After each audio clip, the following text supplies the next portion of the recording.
Good morning.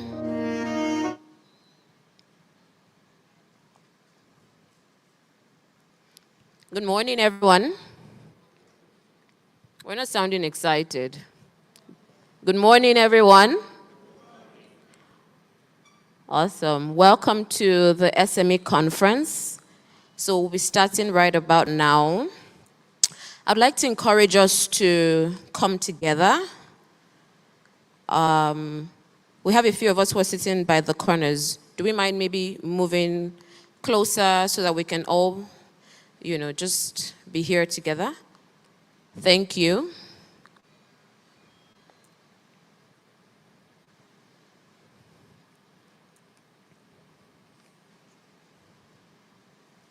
Thank you. Awesome. Okay. Well, I'm excited for this conference, Level Up, right? So maybe we can have something that we say throughout the conference. Are we ready to level up? Are we ready to level up? Awesome.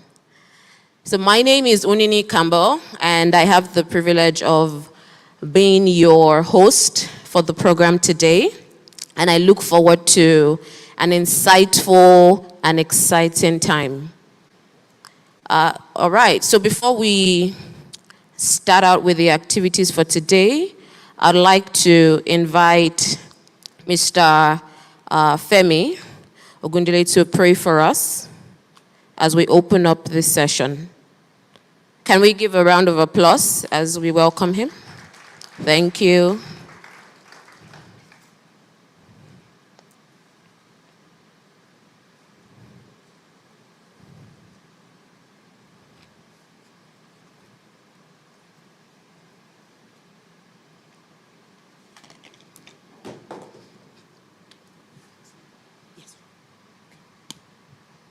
Thank you. Good morning, all. Shall we rise to pray, please? Okay. In Jesus' name, Heavenly Father, we thank you for today. We thank you for the opportunity to be here this morning. It's not by our power, not by our might, it's by your grace, it's by your mercy that we are here today. Even as we start this program, we commit this program to your hands. We commit all the speakers. We commit all those attending, all those organizing into your hands. We pray that you take control in the name of Jesus. We pray that whatever we hear and learn today will be unto our benefit and for the good of the nation in the name of Jesus. Finally, we pray for Nigeria. We pray that this country shall increase, shall prosper, and we shall eat the good of this land. In Jesus' name we've prayed. Amen. Thank you. Thank you. Thank you, thank you. Okay, so, today, I want us to, let's start out by welcoming one another, right? Do you know how, I don't know if you know, but we are very, very important people here, right? A lot of publications, we have a lot of programs, a lot of things that are set up in this country and across the world just for the main purpose of empowering and supporting the SMEs in our economy, because it cannot be overemphasized how important they are or how important we are for the development of our economy. So as far as Nigeria is concerned, right, we are one of the most important people in this country. Can we celebrate ourselves this morning? We're not sounding excited. I'm not feeling the energy. Let's celebrate ourselves this morning. What we're doing, what we wake up to do every morning is so important. The lives, the people that are fed, people who get to put on clothes, who get to do things just because of what we do. Let's celebrate ourselves one more time. Awesome. All right, so we're just going to do a very quick activity. I want us to walk up to at least 3 people here this morning.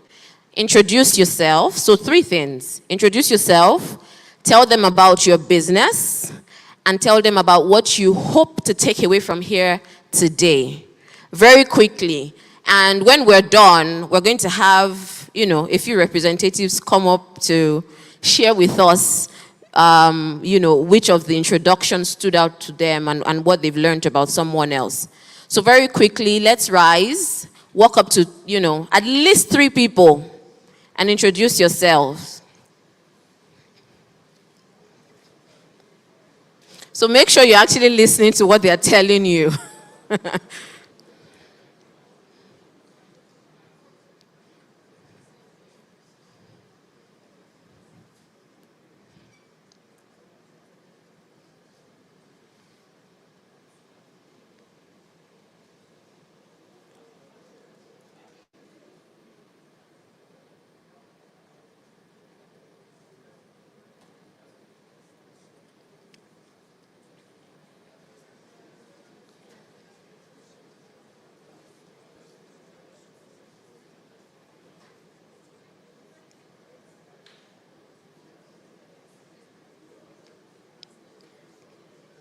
Okay, so we can move on to the next person.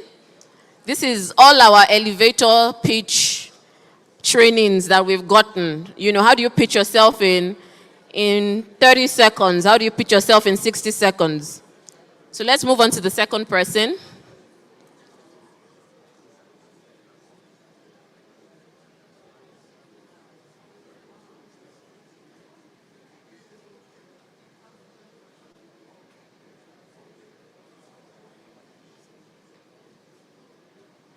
We're already leveling up.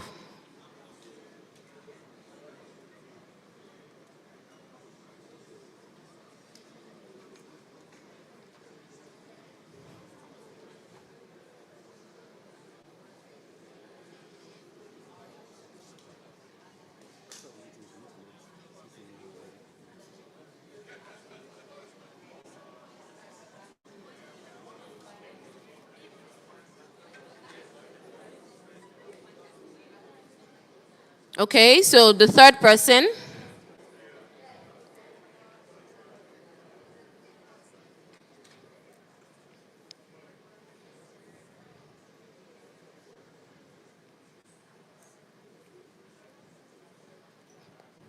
About yourself, about your business, and what you hope to take away from here today.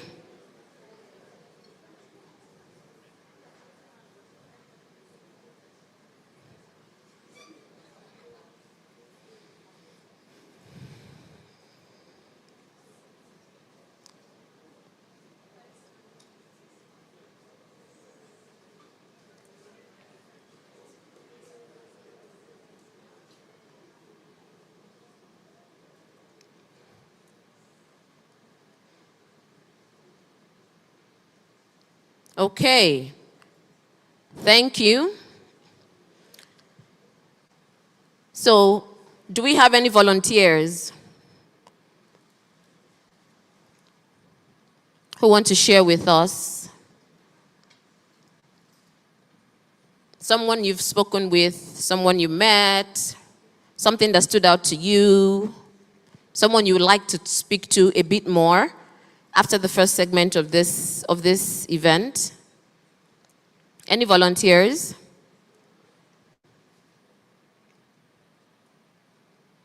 Remember, we're here to do what? Level up, right? So any volunteers? Awesome. Thank you. Please let's give our sister a round of applause. Welcome.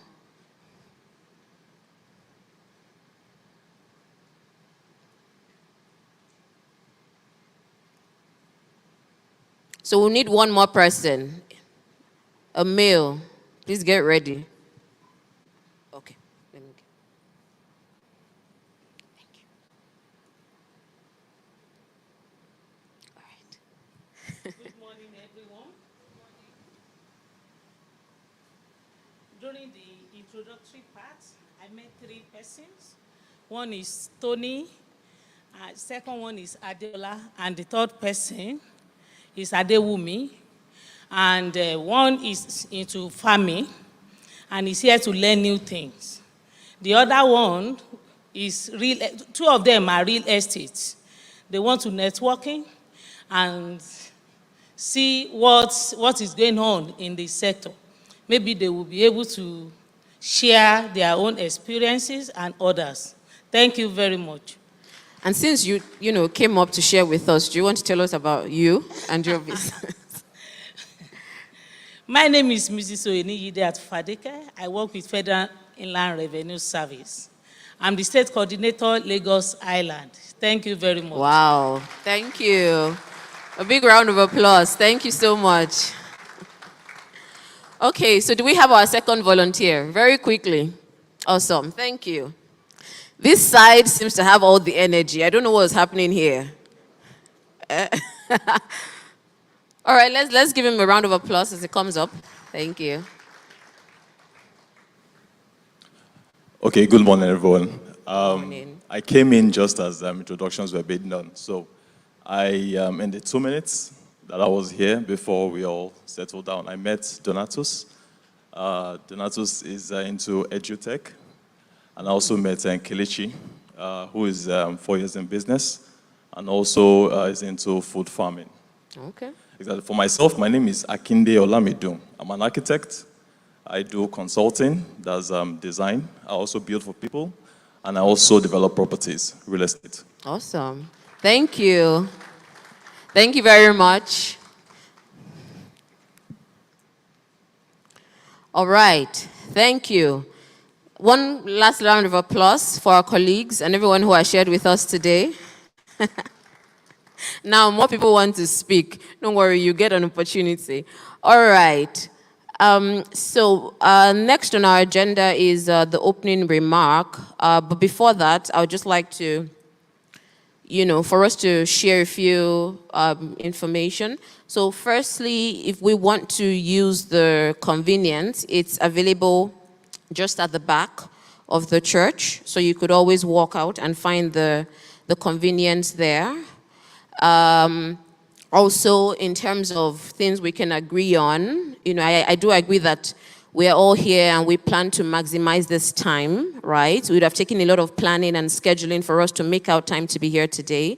So it's important that we ensure that we keep the environment quiet and, conducive for everyone to learn and make the most out of this. So I would encourage us to keep our phones on silent so that we don't have any distractions, okay? And then we would run through the different sessions that we have. So like I mentioned, we have our opening remark coming up, and then we would have a keynote speech.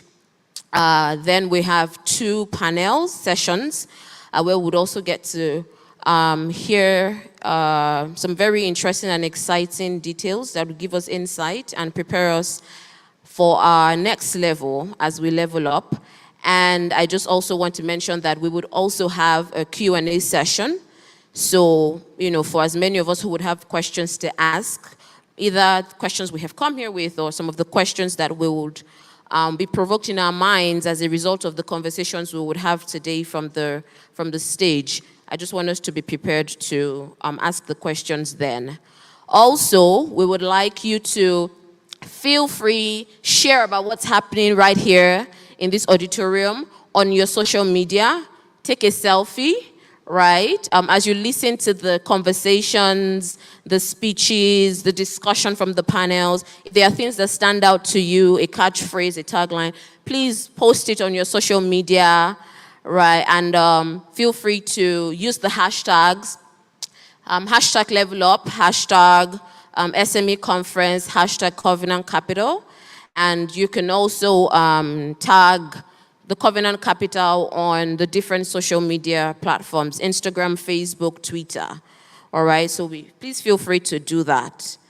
And I mean, from the introductions you've had now, if there's anyone you would like to still speak to, feel free, pen it down, or from the panel session, pen the name down, and just make sure you catch up with them after the first segment.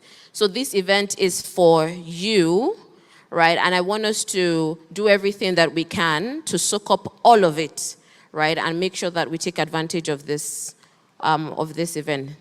Okay, so without further ado, I would like to invite up for the opening remark the HOD of the Covenant Capital, Mr. Femi Darabidon. Can we give a round of applause? Thank you. Thank you. All right, good morning, everybody. Wow. Good morning, everybody. It's a business conference. I mean, we should have some, So, good morning once again. My name is Obafemi Darabidon, and we are glad to have everyone here this morning on behalf of the Covenant Capital, which is the entrepreneurial arm of the Covenant Nation. We want to welcome you all. So, ladies and gentlemen, I know you've done this before. Welcome the person beside you and the person beside you to this conference this morning. All right. I'm sure you'll probably be trying to ask the question, why this theme for the conference? And we'll just like to answer that by saying that we believe we live in a very interesting time, and the business environment, the marketplace is moving at a speed that every one of us is trying to catch up. And if we don't immediately know what to do and how to level up in order for us to scale and grow our businesses, then we're just going to be somehow decelerating instead of moving with the present realities that we have on ground. Which takes me back to an experience I had when I was in commercial banking, sometime 2013. And a client came to us and was trying to access a particular funding.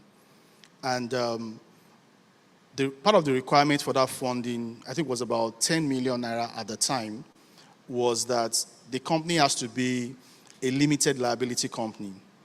And up until that point, this person had registered a business name and had been transacting for over 10 years using a business name, which was a sole proprietorship at the time. So when we started telling him that, see, this BOI funding you are trying to access, it has to be a limited liability company. You have to have a minimum of 2 directors. It was like, but I've been running my business for over 10 years, and nobody has ever mentioned this to me, that it needed to be a limited liability company. We said, yes, for what you were doing, it's okay. But now that you're trying to scale to the next level, you want to access another person's fund, either from a bank or from a private investor. There are certain structures you need to put in place in order for them to be comfortable so that there is no key man risk in order for you to take advantage of those kind of funding. And that was how, his journey into scaling began. So he had to go back to CAC to try to, amend the MEMAT and all of that to get the business properly structured. And then he started applying for BOI. And I would like to say to you that he actually got the funding after that experience. So looking at that, fast forward into the future, we still see a lot of businesses starting out. A lot of us here online, we have the intention of later on scaling to a particular size. But it is very important that from today, we begin to know the things that we're supposed to put in place, whether the legal structure or the registrations or the permissions or approvals that we need from regulatory agencies in order for us to take that advantage in 5 years' time. Which is why we brought this conference together to say, see, it is important for SMEs to understand these requirements. And the conference has come in 2 folds, which means it's a double-edged sword.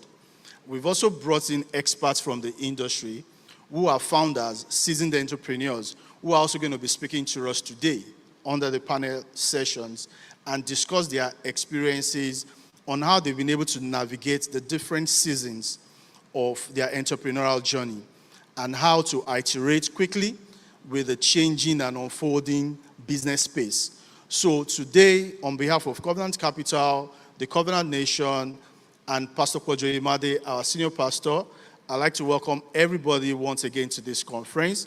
It's going to be a time that is worth every bit of effort you have put into it, whether you're watching online or you are here in this hall today. So welcome once again to SME Conference 2023, and we wish you a very good outing today. Thank you so much, and God bless you.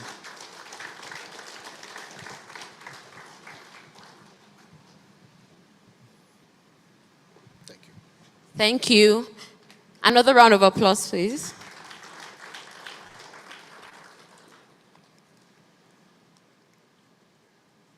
Okay.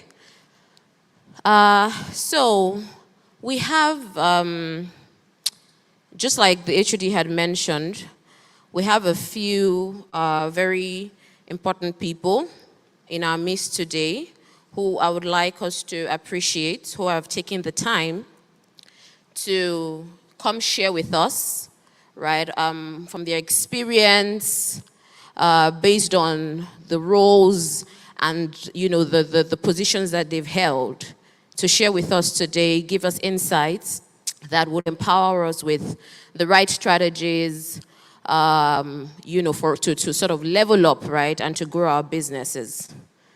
So I would like to start.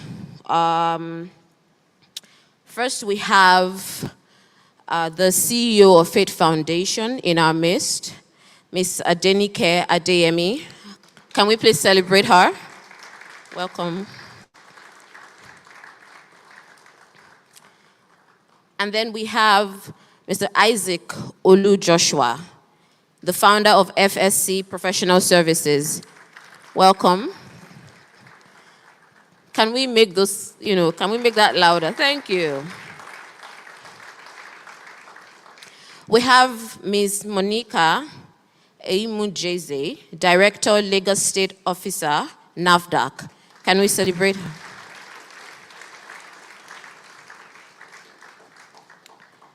We also have with us the CEO of 528, Ms. Funto Ibuoye. Welcome. Can we also welcome the founder CEO of Phoenix 360 Limited, Mr. Olufemi Olaya. You're welcome. And then we have Mr. Femi Bejide, the CEO of Clan Africa. Welcome. All right. So aside from these very important people, we also have some of our agencies, some of which had been mentioned in our midst today, who are here with the representatives available to support, to speak with us, to share with us, and to empower us this morning. We have representatives from NAFDAC, the National Agency for Food and Drug Administration. We have representatives from NEPC, that's the Nigerian Export Promotion Council. We have representatives from CAC, the Corporate Affairs Commission. We have representatives from SMEDAN, that's the Agency for the Small and Medium Enterprise Development Agency of Nigeria. We have representatives from SON, the Standards Organization of Nigeria. And then we also have representatives from Bumper, which is a technology company that provides business tools to support the growth business and business management for SMEs. So we have representatives from organizations and agencies that are here basically just to support you. Can we give them a round of applause? Welcome. Okay. All right. So we'll move on now to the keynote speech. And to do that, all right. So we have Our keynote speaker coming up, Ms. Adenike Adeyemi, is the Chief Executive Officer of Faith Foundation, Nigeria's foremost business incubator, which has connected over 240,000 entrepreneurs in 31 states to a wide range of resources. Wow, are we not blessed? Published 12 books for Nigerian entrepreneurs and 17 research reports on the MSME entrepreneurship ecosystem. Mr. Adenike is our keynote speaker here on the theme, we'll be speaking on the theme, Level Up, Securing Your Business for Growth. So I would like us to stand up and give a resounding round of applause to our keynote speaker.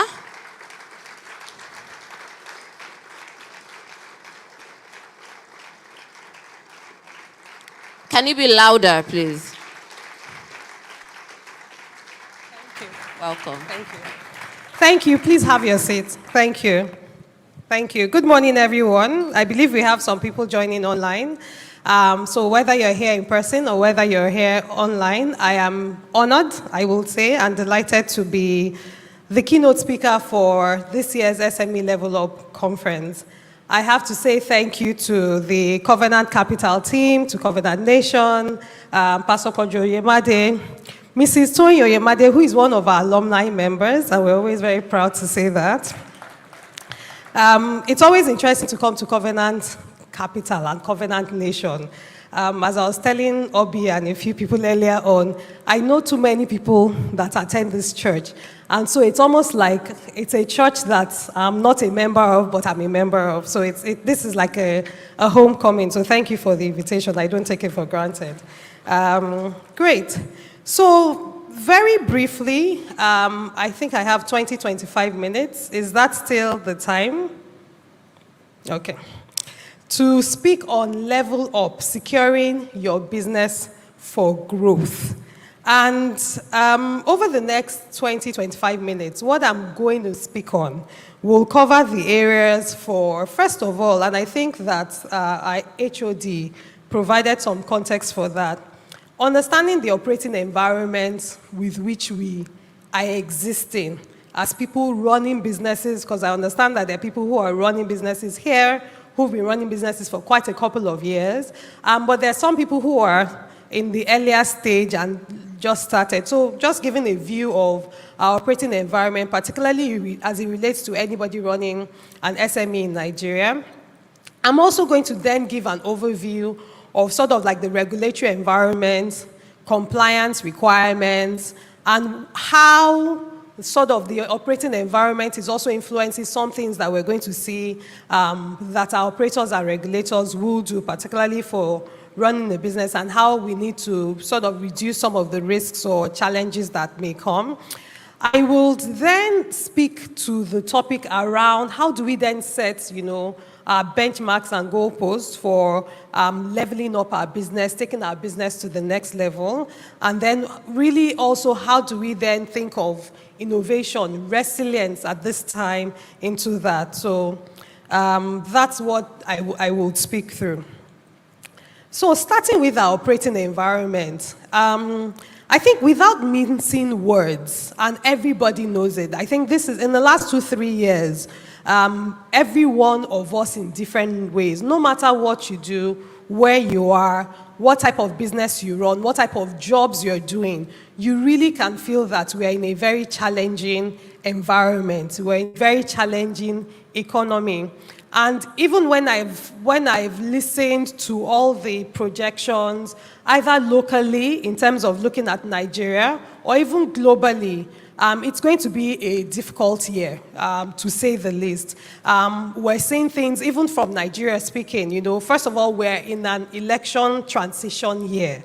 And what typically happens, regardless of whatever the outcome of the election is, that there's a slowdown in economic productivity because everybody's watching, everybody's waiting. And what usually happens is the extremes. So some state governments, for instance, are quickly trying to finish up expenditure because they're cycling out, or people are being careful because you don't want a new head to come in and then, they're accounting for different things. And then a lot of people are then, a lot of the spend that happens is typically around the election. So if you're doing anything that gets money directly or indirectly from running an election or the electoral process, so you're doing ads, you're doing t-shirts, comms materials, or storytelling and all of that, it works. But in other instances, it's a challenge. Then the other experience we've all had was also the cashless policy and the limitations of the withdrawal, and then the new change in Naira notes. What that then led to was a significant slowdown in economic productivity and activity. I traveled somewhere a few weeks ago, and this was what would typically be our hospitalism and tourism industry, somewhere on the outskirts of Lagos.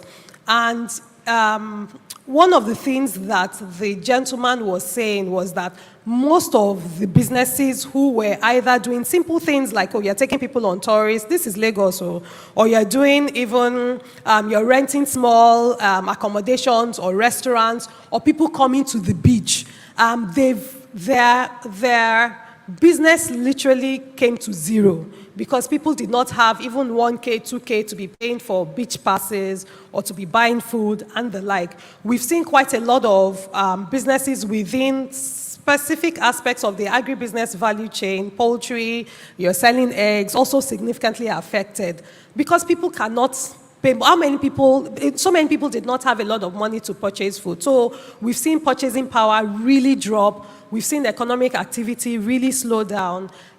We're probably also going to have another experience with that. So we also even saw the elections also happening. So when 2-3 days are closed for the elections, you have the same thing.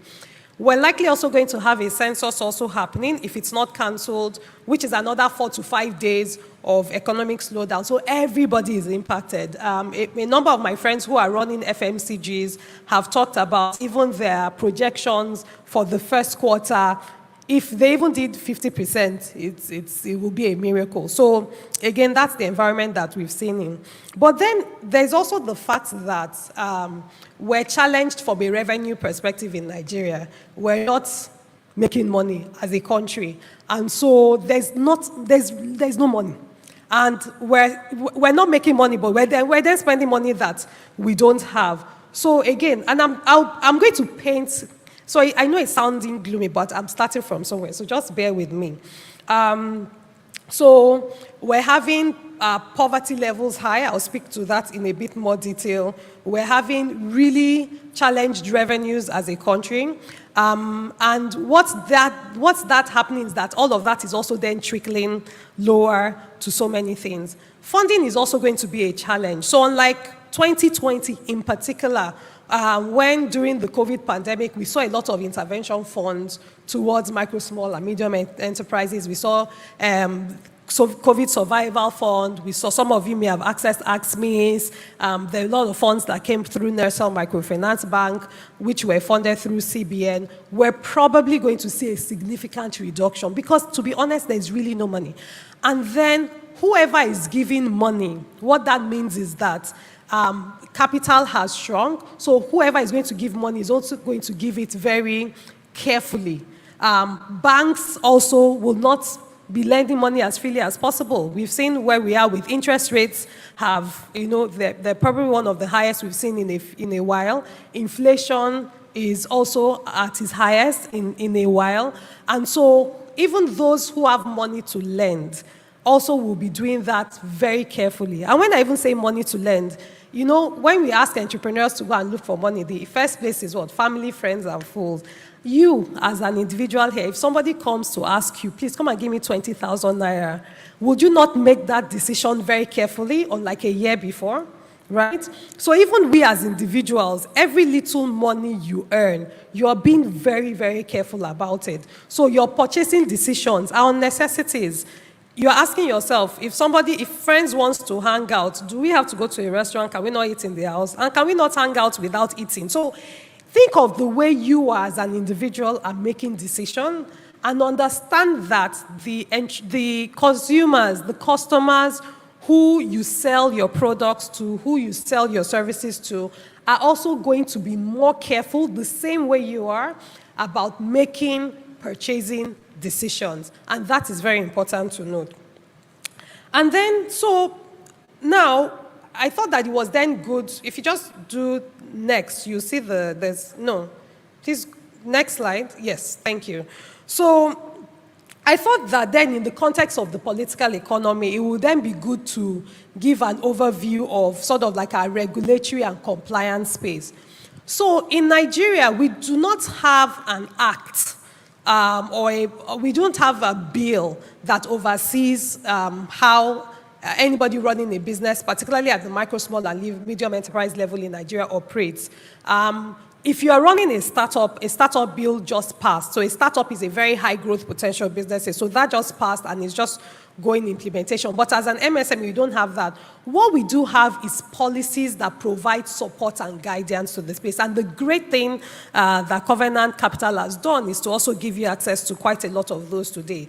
So you have, first of all, the SMEDAN. SMEDAN is the Small and Medium Enterprise Development Agency of Nigeria. And I always describe them as really they are the mother and father of entrepreneurs, or they should be mother and fathers of entrepreneurs in Nigeria. They should be the body that really provides, promotes, advocates on behalf of that. They are not a regulator, they are not a compliance agency, but they're important to know. And one of the reasons I thought it was important to emphasize that, and they're here, was I know in the last 2 years, SMEDAN also has a registration that they've encouraged a lot of businesses to do, because the registration body is really the Corporate Affairs Commission, which is then the regulator for anybody that is setting up an entity to run in Nigeria. They are the regulator for that, and you have to register to be able to operate within the CAC. But what typically happens is that when I say most, over 90% of the small, nano, micro, small, and medium enterprises that operate in Nigeria are not registered for different reasons, which we won't go into today. And because they're not registered, oftentimes they have challenges with raising funds and everything. And so SMEDAN recently also started a procedure where you can also register with them. So I will encourage you to please make sure you visit the SMEDAN desk that is here and have access to them. Then we then have the Presidential Enabling Business Environment Council, which has a secretariat. So the Presidential Enabling Business Environment Commission was set up under this new administration and managed through the office, I believe, of the Vice President. And their role was to then help to ease the issues that businesses face in Nigeria. And basically, all those things where you register across different agencies, you want to open a bank account, but you need your CSC registration, you need your TIN registration, you need this, or you have issues with NAFDAC. The role that PEBEC was created to be was to facilitate and enable ease of doing business in Nigeria. And I will say that they've been able to make a lot of initiatives with that. But then again, their role is to facilitate that. And one of the things that they've recently done was to facilitate the passage of an omnibus bill that then helps to ease a lot of the challenges across different acts and bills. So that's on that side. Then you then have the Federal Ministry of Industry, Trade and Investment, which is the ministry that then oversees activities around MSME. So the Minister of State is the one who is directly responsible for that. So that's on one side in terms of ministries and agencies. But then in terms of regulators and compliance, you then have like the CAC, you have CAC from a company's perspective, but then you then have from a tax perspective, you have the Federal Inland Revenue Service, and then you then have states revenue service like Lagos, like the LIRS, who then do that, and you have obviously similar types in state governments. You have compliance organizations, for instance, like PENCOM. So I know a lot of us don't know this, and we'll talk about why that is important. If you're employing more than three, either more than three or more persons, you really also need to register them within, as part of the Pension Act, you need to also register them with PENCOM. And then you then have some of the more targeted regulatory and compliance agencies. And when I say targeted, they are then focused on specific value chains, specific sectors. So NAFDAC, for instance, that is here present, if you're doing anything that has to do with health products or services, food products or services, end to end, you need to be registered for different things, for compliance, for safety of individuals, and just even to ensure standards and quality assurance. You have the Standards Organization of Nigeria. You have the Federal Consumer Protection Council, which is then also what consumers can report. So if somebody reports you to FCPC or violating customer rights based on your product or services, you're going to be in trouble. And so you then have all of those. But I thought it was also important to talk about policy advocacy organizations, and I'll bring that in later, who then come into place because they then understand. It's almost like they're trying to engage with those who are on the blue chevron, who are then saying that we understand these laws need to be in place. How do we make sure that first, everybody here and more who is running a business understand what the laws, what the regulations are, they understand how to comply with it, but also provide advocacy platforms where, when there are issues, they can escalate the issues and the challenges with that. We do that through a division at Faith called the Faith Institute, and we work with organizations like the NESG to make those kind of advocacy.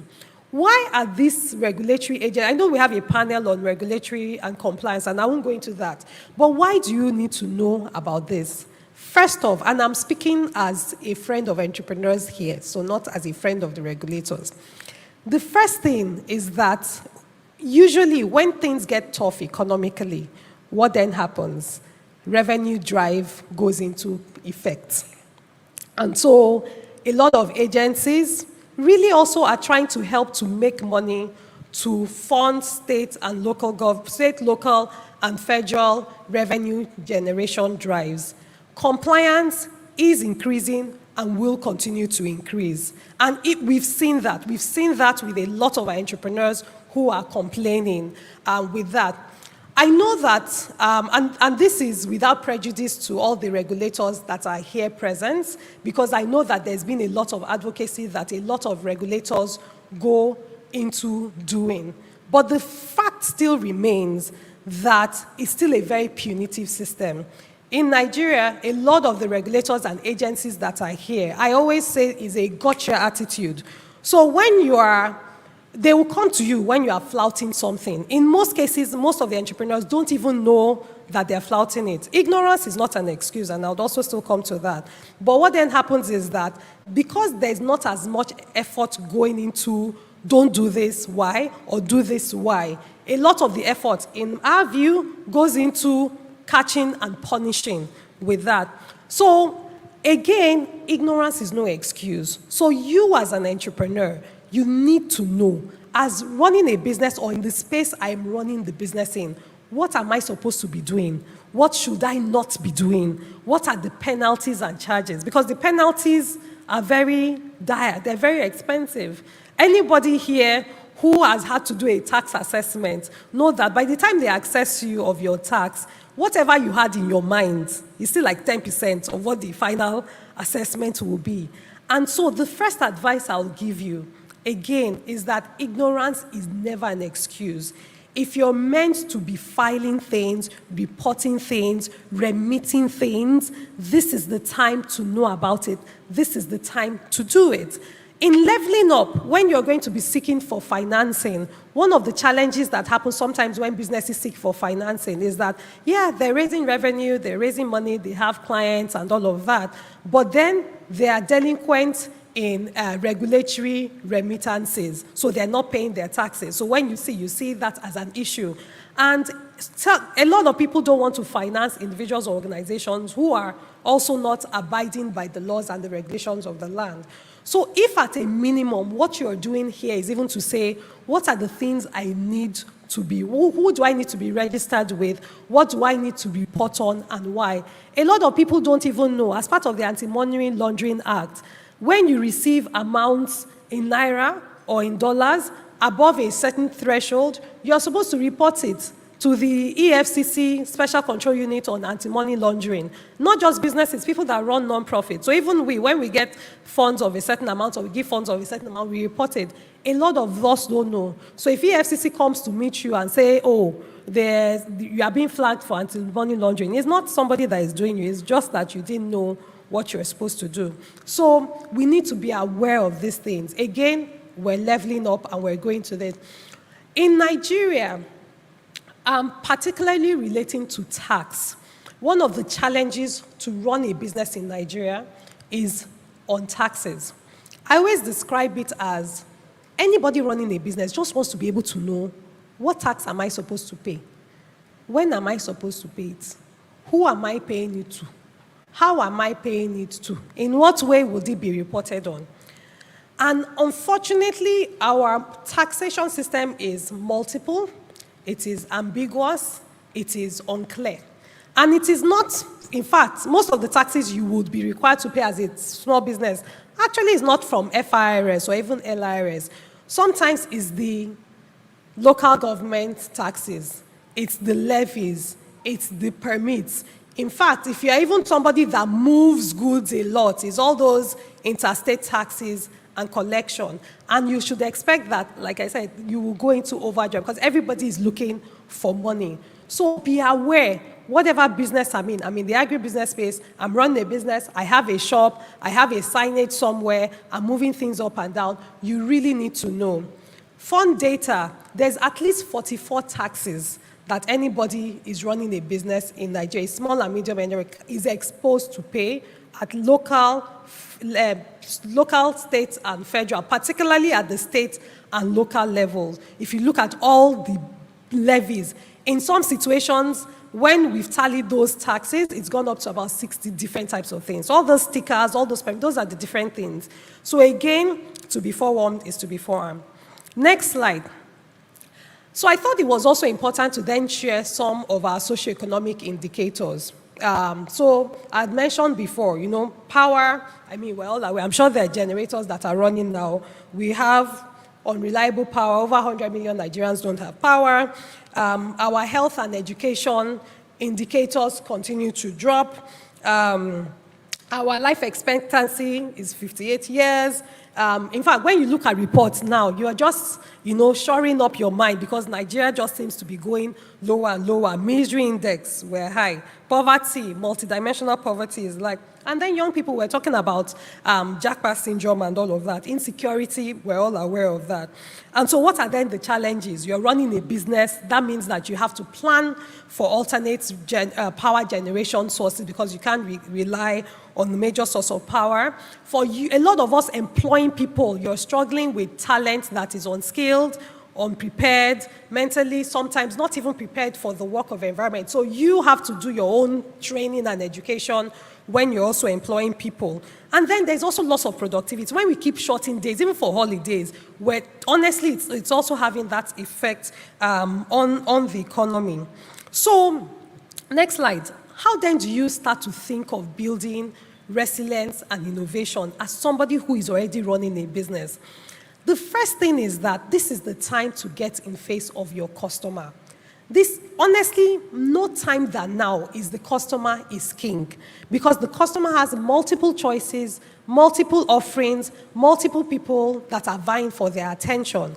And so, at a very minimum, if your customer service is poor, and when I say customer service, I mean it very loosely, customers need to know that you as the owner, the founder of your business, you care about them, you're interested in them, you appreciate them, you even understand. Because like I said, everybody is feeling the pain. So if somebody is still paying for your products and services, you need to know, why is this person still coming to me? Why is this person still paying for my product? What can I do better? You will not be able to solve all of their problems. But for the ones that are the 80% of your customers, what can I do better? What can I do differently? They'll even tell you their experience with your products and services, and in some cases provide a perspective to things that you didn't even know were issues, and in fact, sometimes even suggest to you ways you can evolve around that. So that's number one. Number two is that you have to be very agile. So many things are happening so fast. The world is changing very fast. Something can happen one day, that can really affect your business. A policy can be implemented one day that can change the way your business is operating. A major issue can happen that will stop your operations for 3 or 4 days. This is where your mental alertness, and I'm sure the church is also doing things around getting people mentally prepared, mentally alert, mentally enabled, because you need to be able to be fast, to be quick, to respond sharply. When issues are happening, surrounding yourself with advisors who can say, okay, well, this is the situation, these are the 3 ways we can address it, this is what we need to do immediately and fast. So your ability to quickly respond to things is very important. Operational efficiency is also a third important thing. Every cost that you are spending on your business, you need to know how that is helping you to grow your business. You need to understand how that is impacting your business model. You need to also be able to say, how am I using my cost efficiently? We've had to have some conversations with some of our entrepreneurs in a few of our programs on products that they may like or services that they may like, but is not revenue generating or profitable. So you need to also say every business decision that I'm making, it cannot be emotional. You have to look and you have to say, this is the time that you can't even be financially lazy. You can't know what you are making, what you are spending, and you don't have a sense of why. Whenever I'm in church, I always make a point, as particularly for Christian businesses. One of the things God gives you wisdom, knowledge, He gives you understanding to understand things. And so when people are giving testimonies on major windfall, I'll say yes, as you are praising God, ask God to give you understanding for why your revenue jumped 200% in a particular day. Yet it is a miracle. But in your praising God, ask God to show your eyes that what did I do? What was done differently to let that business grow? And so that direction, that wisdom, that insight then helps you to then strategically position your business. So it's not a fluke, it's then a continuous thing. The last thing is that, and this is for those of us who have at least one other employee outside of ourselves, is that you can't run the business alone. In fact, next level means that you're also shoring your business and building it for other people to also help you to build your business. So employee support, employee engagement is paramount. It has nothing to do with whether you have low-skilled employees or very well-trained employees. Employees are employees, full or part-time. How are you engaging your team? How are you engaging your employees? How are you bringing them to understand not just your vision, but incentivizing them to solve the issues for your business and to help you also build your business together? So again, these are for me the 4 focus areas that I will encourage. I'll round up shortly. Next slide. When I was in university, about 1998, 1999, there was a sermon that I heard. And if you ask me for my best sermon to date, that has been my most impactful sermon, it was a sermon by Miles Monroe of the Eagle Believer. I can't even find that. We had it in cassettes then. I can't find that sermon online, and I've looked for it. And for some reason, I felt that it was important for me to share it, because it's when I looked at the theme for today and saying level up, I thought that it was important to then say that, even when you think of how the eagle will, in fact, the way Miles Monroe did that sermon, he compared the eagle, and I'm sure all of us knows sort of like the strengths of an eagle, how the eagle is one of the toughest birds, how the eagle is the only bird that will fly on top of a storm. He even compared it with the chicken. So he kept using the examples of how an eagle is different from all the other birds that exist. And I felt that it was important for me to, as I'm rounding up, also share, the perspectives of an eagle believer and how that is important for you to take your business to the next level. Is that first off, you understand your weaknesses. One of the things I remember from that sermon was he talked about how the mother eagle will always train the birds, that the mother eagle will fly, drop the bird, and keep dropping the bird, pick it up until the bird is about to crash, until the mother eagle was sure that the bird could then fly, and then you then get to a point where it will stop picking up the eagle when you felt the eagle could soar. And one of the things I picked from that, which he had mentioned, was that sometimes we run away from our weaknesses. And our weaknesses can be our greatest source of learning and your growth. Now, we've talked about the weakness of sort of like our operating environment. But in that weakness of the operating environment can be the greatest source of your entrepreneurial growth and even the opportunities that we see. So when we're looking at the challenges in the operating economy, what does that tell you about the opportunities that exist in the space for you to leverage on? That's number one. Number two, even about yourself. What is it that you need to build, that you need to develop? What are the gaps that you have as somebody running and building a business or in the space that you're in, that you need to educate yourself, go for knowledge, go for information to do that? Number two is that, yes, only the paranoid survive, but only the courageous are then able to take that paranoia and then use it to show up strength. And that's one of the things that, when you talk about the eagle will do. Fly right over the storm, be able to see what is happening, and then soar on all of this. Number three is that one of the things that they will talk about, when you actually watch videos of the eagle, they'll say the eagle is one of the birds that when it gets to a certain altitude, it stops flapping its wings, it just soars. So working harder but smarter, working efficiently in everything you do, and then focusing on excellence. Again, most people that you're targeting have at least one or two other options outside of you. So demands for standards, for quality, for excellence is very important. And then last thing is that this is the time not to go it alone. This is the time to look for people around you. In fact, in a lot of cases, people that are even running the same type of businesses as you are, because you are facing the same challenges. The term competition is important to think about. You are cooperating with your competition because a lot of the challenges you're facing, they're facing it.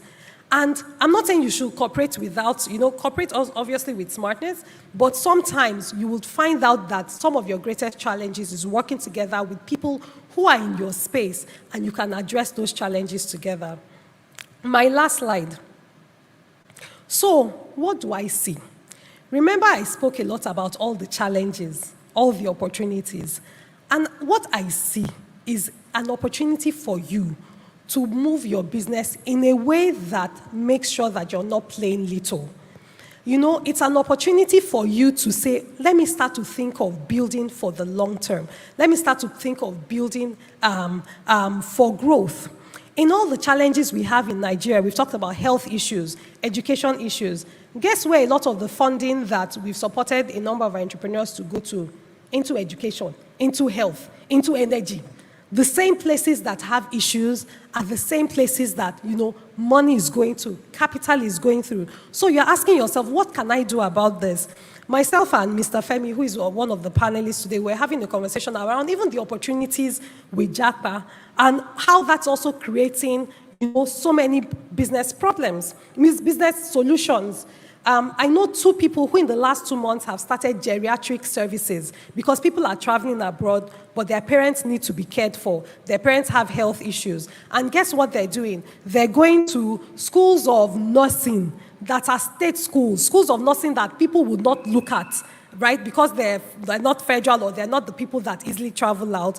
And they're skilling those ladies and gentlemen who are in those schools and setting up geriatric practices to then support people who have parents, older people in Lagos and out of the country. Guess what? Some of them are even charging in foreign exchange. Because if you are living in Canada, just okay, you can pay a retainership of $50 a month, $100, very small money, right? But by the time you're translating it to foreign exchange here, it's something. There are people who are skilling up untalented young people because they realize the gap in the labor market, the gap that exists with unemployment and unemployability. There was somebody from one of our programs last Saturday who pitched on a business on skilling young people within the hospitality space. She's probably, she's what, in the 400 level or something, a student herself, training about 40, 50 people so that they can have jobs and or set up their businesses. So I see opportunities. I see potential. Is it going to be easy? No. It is not going to be an easy road or challenge. But in all of these gaps, are there opportunities that were there? And I see opportunities for partnerships, for change, growth, and progress. Last slide, I promise. So, in rounding up, your vision has to be clear. You can't level up with a small vision. You have to build for the long term. It also does not mean, some of you may have to close your businesses. I don't mean that in a bad way, because you look at the numbers and the way that business is being running now does not make sense. You have to close down a product, a service line. But as you are rebuilding, because for some of you, you're rebuilding, you're revamping, you're revisioning, you have to be clear.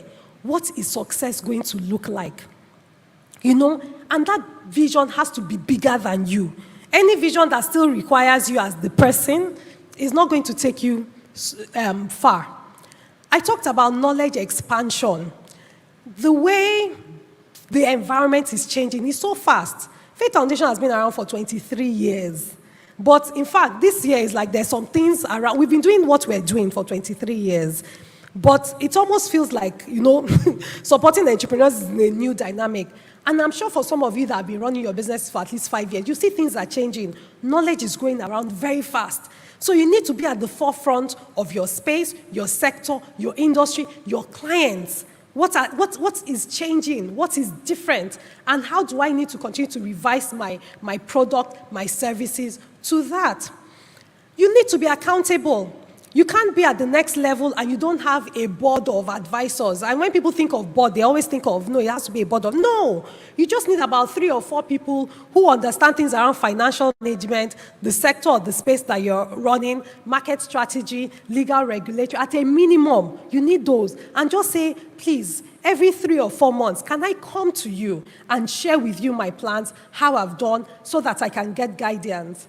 You need to be accountable, and that accountability has to be beyond you. And so if you don't have a team of people, a group of people who are experts, and a lot of people are willing to do that pro bono, who you are going to every quarter, or when there's a problem to bounce back on, there may be a problem. And then going to the point about the HOD's comment, it's also corporate governance. Now you want to raise money, and people don't know how you are spending money in your business. You don't have financial statements. You don't have financial, even if you're not auditing, you're not preparing statements of account. Nobody will give you money. And if people will give you money, they may not want to give you again. So accountability at all forms, corporate governance, accounting, those are next level things. And last but not the least, like I said, a lot of our growth is community growth, is pulling each other up, is helping each other, is working together. Some of our businesses in the agribusiness value chain are now pulling together to do things like logistics because there are logistics issues. Or you are pulling together to get somebody who does cold chain storage to provide storage for both of you. In fact, in some cases, they are pulling together to reach out to somebody who, for instance, provides tax advisory or financial advisory to small businesses and say, well, 10 of us are giving you business. Instead of charging us 100K a month, charge us 50K. We are giving you business at once. Our needs are slightly similar. So make sure that you're taking advantage of the community groups that Covenant Nation provides or Covenant Capital provides to leverage on growth, leverage on success.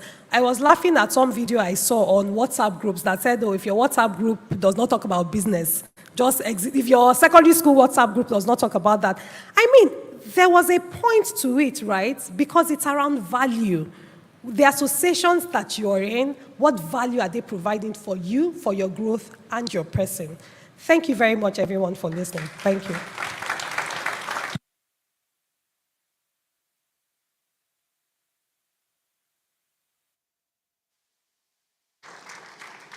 Thank you so much.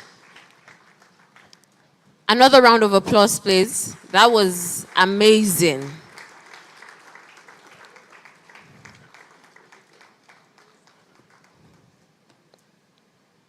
That was super amazing. I mean, I took so many notes.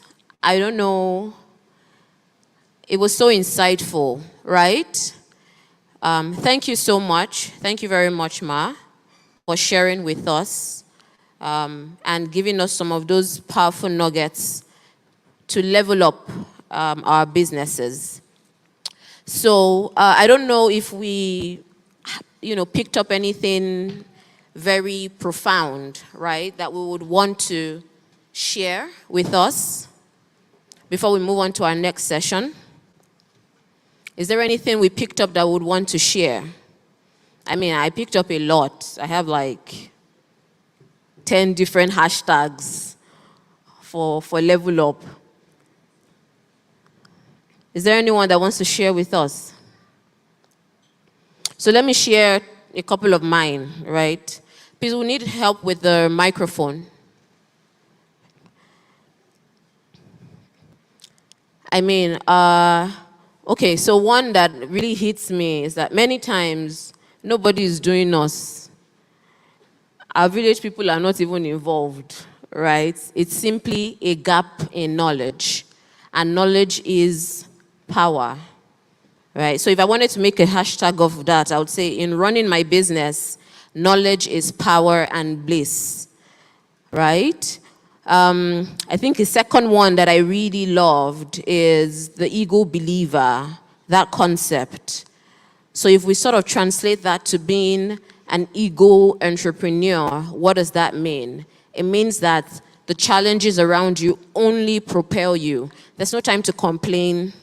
There's no time for excuses. It's, if this is a challenge, if there's a gap, how do I leverage that to soar? You know, so hashtag ego entrepreneur. I'm giving people hashtags, so you should start posting on your social media. Okay, a couple of people had raised their hands who wanted to share with us. I could take maybe 2 or 3. All right, so I have the lady in white. Who's helping with the microphone, please?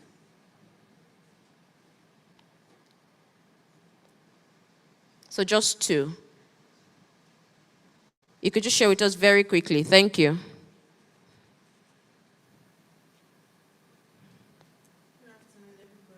Afternoon. I'm Come Kolawole Mayokun. So, one of the things she said that stood out for me is, especially in a Christian community, it's good to believe in miracles.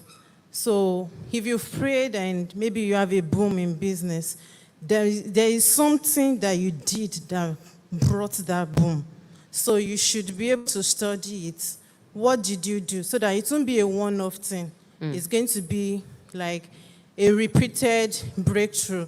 So what miracle brings, hard work keeps. Thank you. Awesome. Thank you so much. Hashtags. Okay, who's the next person? Okay, we have the lady in blue. Thank you.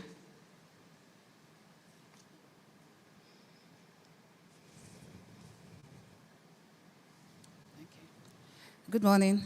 Morning. Just 2 questions. One thing she said and repeated was ignorance is not an excuse.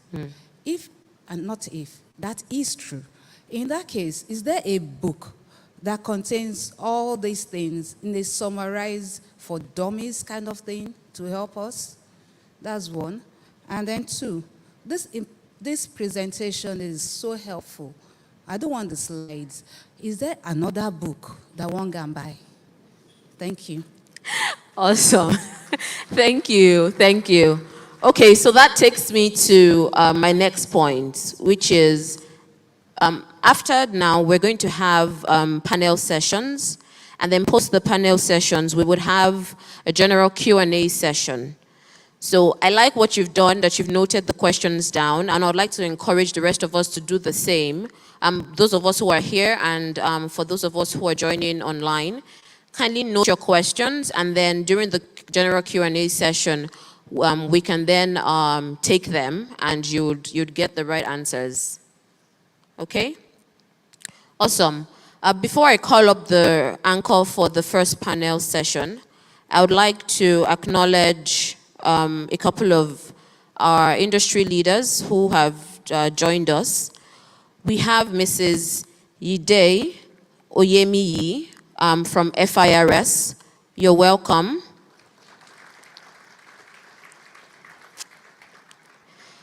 We also have with us Mr. Tolu Shonaike, Assistant Director, the Registry Department at the CAC. You're welcome, sir.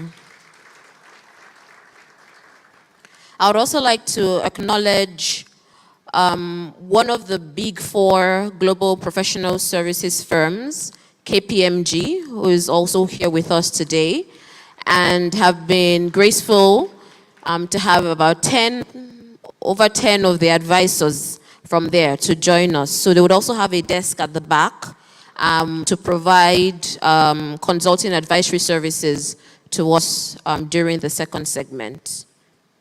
All right. So, moving on, I would like to invite the anchor for the first panel session in person of Mr. Eitayo Ogunyemi, and the panel session has on the theme, leveraging business compliance for competitive growth. Can we please give a round of applause as we welcome him?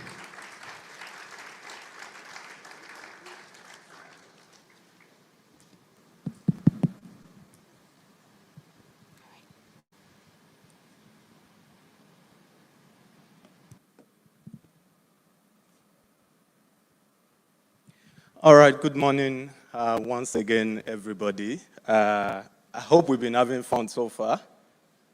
Has it been very helpful? Okay, so in this session, we are going to be discussing with some of the very, very important agencies that would help drive for compliance. And because we have a very short time, I will just go straight to inviting representatives. So first on the list, I'm going to be inviting up here is Mrs. Yedite Oyeniyi. That's the coordinator, FIRS, Lagos Island. You're welcome, ma. Please, I want you to celebrate her. Thank you for honoring us, ma. And then next on the list,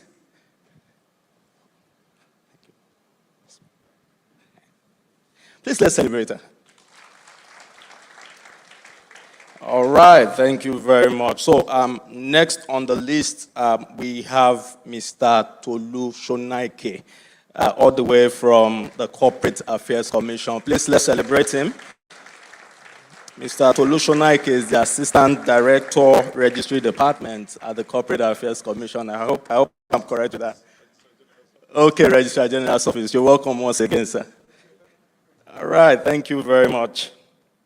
Okay, so the next person we have here is Mrs. Monica Hemben Elmonjeze. Please, let's celebrate. I hope I got that right. Oh, that's a knock for me. Please, let's celebrate her. I want you to clap for her, as a really, really clap for her. You're welcome, ma. God bless you. You're welcome. Okay, so finally on this panel we have Mr. Isaac Olu Joshua. Mr. Isaac Olu Joshua, please let's clap for him. He's a finance professional and he's also a business advisor. I forgot to mention about Madam Monica, that she's the director at Lagos State Office of NAFDAC. And then to have a very balanced conversation here, we have a private consultant as well. So we are going to be talking about compliance from the in-house angle and also from the external angle. So for you to have the best of this conversation, just in case you are joining online, you can always drop your message, your questions in the comment box online. And for as many of you that are here live, there will be people standing around. If you have questions, please just pass your question to them, and then I trust that that would help us to have a very, very robust conversation. Thank you once again. My name is Eitayo Ogunyemi. I'm an outsider, and I'm a friend of the agencies. Thank you very much. All right. Once again, thank you. Thank you, everyone, for joining us. We have the ladies in between. And it just shows that we are all protective. So please, let's clap for our ladies. Thank you very much. Okay, so we want to do this as quickly as possible. And I will just go through, do a rundown of questions one after the other. I'm going to be inviting... I'm also going to be inviting, in particular, each of us to answer some of these questions. And then we'd also have questions from our audience who actually also want to learn in this whole thing. So do we all agree that this is a balanced diet to an extent? Are we good? All right, thank you very much. So we go straight to the first question that I have here. And this question goes to Mr. Isaac, who interestingly is seated beside me. Okay, so Mr. Isaac, what are some of the biggest compliance challenges faced by businesses today? And how do you think that entrepreneurs can overcome these challenges so that eventually they can experience a sustainable growth in the business? All right, thank you, Barrister. Okay, business challenges experienced by most SME businesses in terms of compliance. I would say one of our keynote speakers had mentioned what is the major key, and that would be lack of awareness. And as she has rightly mentioned, ignorance is not an excuse. But the truth is, as a business advisor, I've spoken with quite a number of business owners and entrepreneurs. And what you find out is most of them are not aware of what they are supposed to do. And what is compliance in itself? Compliance is you keeping fit or keeping abreast of the various regulations and requirements that guide your business, meeting those and satisfying those requirements. That is what compliance is. But how can you comply with what you don't know about? You see, and that's one major challenge. And it beholds that every business owners must abreast themselves of what is required to run their businesses. Now, your business starts with the Corporate Affairs Commission. That's where you get your business started, by registering an entity with them, okay? Now, but beyond that, and beyond you focusing on what you are set up to do, there are many other requirements that you need to be aware of, okay? And so once you take the first step to register your business, one duty you owe yourself as a business owner is to find out what are the other things I should be aware of in managing the business. So starting your business, which Johnny starts with, the CAC is not enough, right? But managing the business includes knowing the requirements. So that's the number one challenge. The second challenge is that, I think our keynote speaker also made mention of that. We have so many compliances. We have so many things, so many requirements, so many laws. She mentioned that sometimes it could be up to 60, up to 40, right? So someone asked myself, how can I keep up with all of this, right? But one interesting thing I would say is that Nigeria as a country is getting to a place and a point where we embrace digitalization. And I think that has really enabled a lot of compliance. So you talk about the FIRS with their Tax Pro Max, which is doing wonderful. You talk about the CAC, who had also digitized their process. Before now, I know what it means to file annual returns. But now you do all those things online. Even as a business owner who has a business name, you can now even register by your own self. Now, so those things are made enabled by embracing technology, right? So, and that is where, when we begin to talk about how to overcome those challenges, that is where it begins from. So number one, get aware. Number two, you might need to seek the advice of an expert, right? And I'm sure we are going to get to it eventually about compliance costs. But ultimately, sometimes you may not be fully aware. There are experts like myself, as I would say, who pays attention. Because one thing is, another challenge is that compliance is a moving target. So there are so many laws that are coming up every day, every day. The businessman says, look, I just want to focus on my business, right? And they are not even aware that there are other changes that has happened that they need to be abreast of. So when you have an expert who their own job is to focus on those changes, just in February, the president signed a bill into law, the Business Facilitation Act. That act in itself did a lot of changes to a whole lot of acts. It made some changes to the act of that guides CAC. It made changes to NHF. It made changes to immigration. It made changes to foreign exchange control. So you see that now, as a business owner, you are not done with what you're doing, right?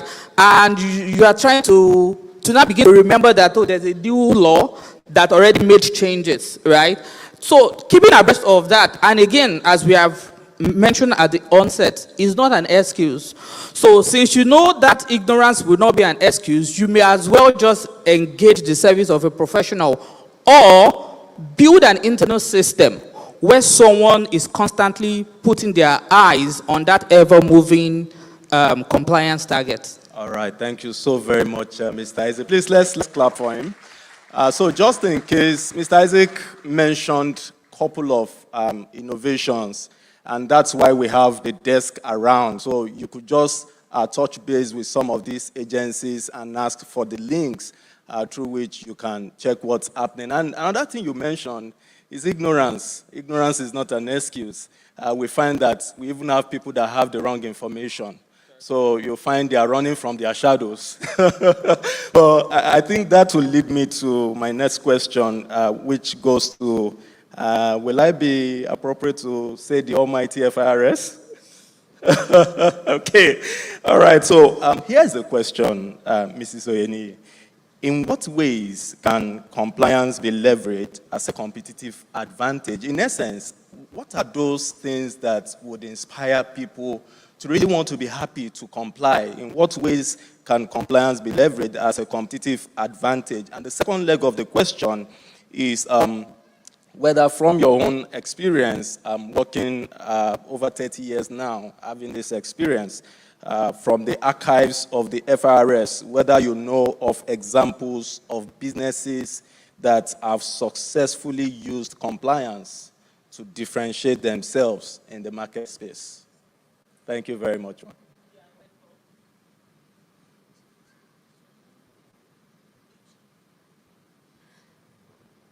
I think I'll start from the second questions, because I'm aware that SME, the major issue they do have is compliance, because of the issue of keeping records. I'm not even talking of incomplete record. What people are after is, let me keep records of my income, whereas you have expenditure too. So there is income and expenditure. And in accounting, that's what every debit entry must have a corresponding credit entry. So if you are keeping record of your turnover, of your income, please don't forget to keep record of your expenditure. Even if you don't have specialists, I call accounting, professional accountant, but have a place where you will keep record of all your transportation. And as the last speaker said during our presentation, any time you discover booming in your business, please, who are those customers, clients that contributed to that success? Note it, follow it up. For example, yesterday, one of somebody I patronized for years called me, "Madam, we've not seen you for a long time." Please do so. Create relationship, robust relationship with your customers. That one will go a long way. Because I discovered that we are saying customer is king. Do you classify customer as king? How do you treat your customer in your businesses? For you to maintain them and increase your database of your customer. And most of the successful business today, they have passionate relationship with their customers. So let me now go back to FRS. The issue of compliance. 4 cardinal points that this administration, present administration, led by Mohamed Nami, our executive chairman, is customer-centric, customer-focused. We focus on you. We want to do more. We want you to have ease of doing business.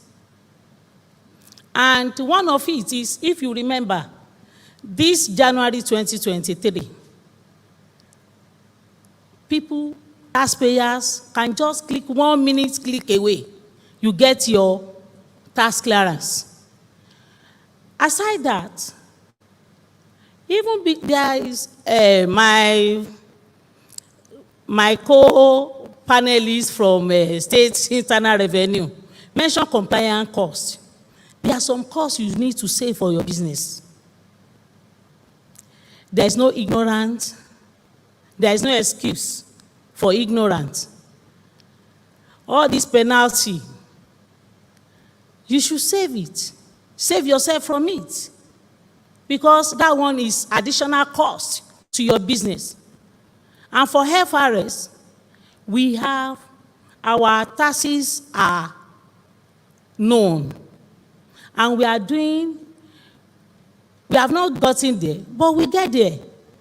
We have education, enlightenment, webinar for all our taxpayers. Even some taxpayers, they don't even know.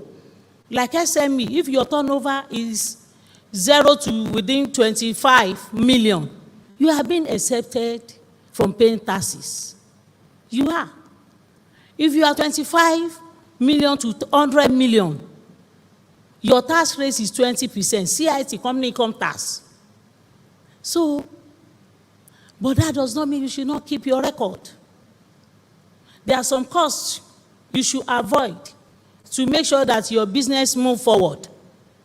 And data-centric, we are keeping records to update all the records of all our taxpayers. What are you doing? Are you keeping records? Do you have the list of your customers with you?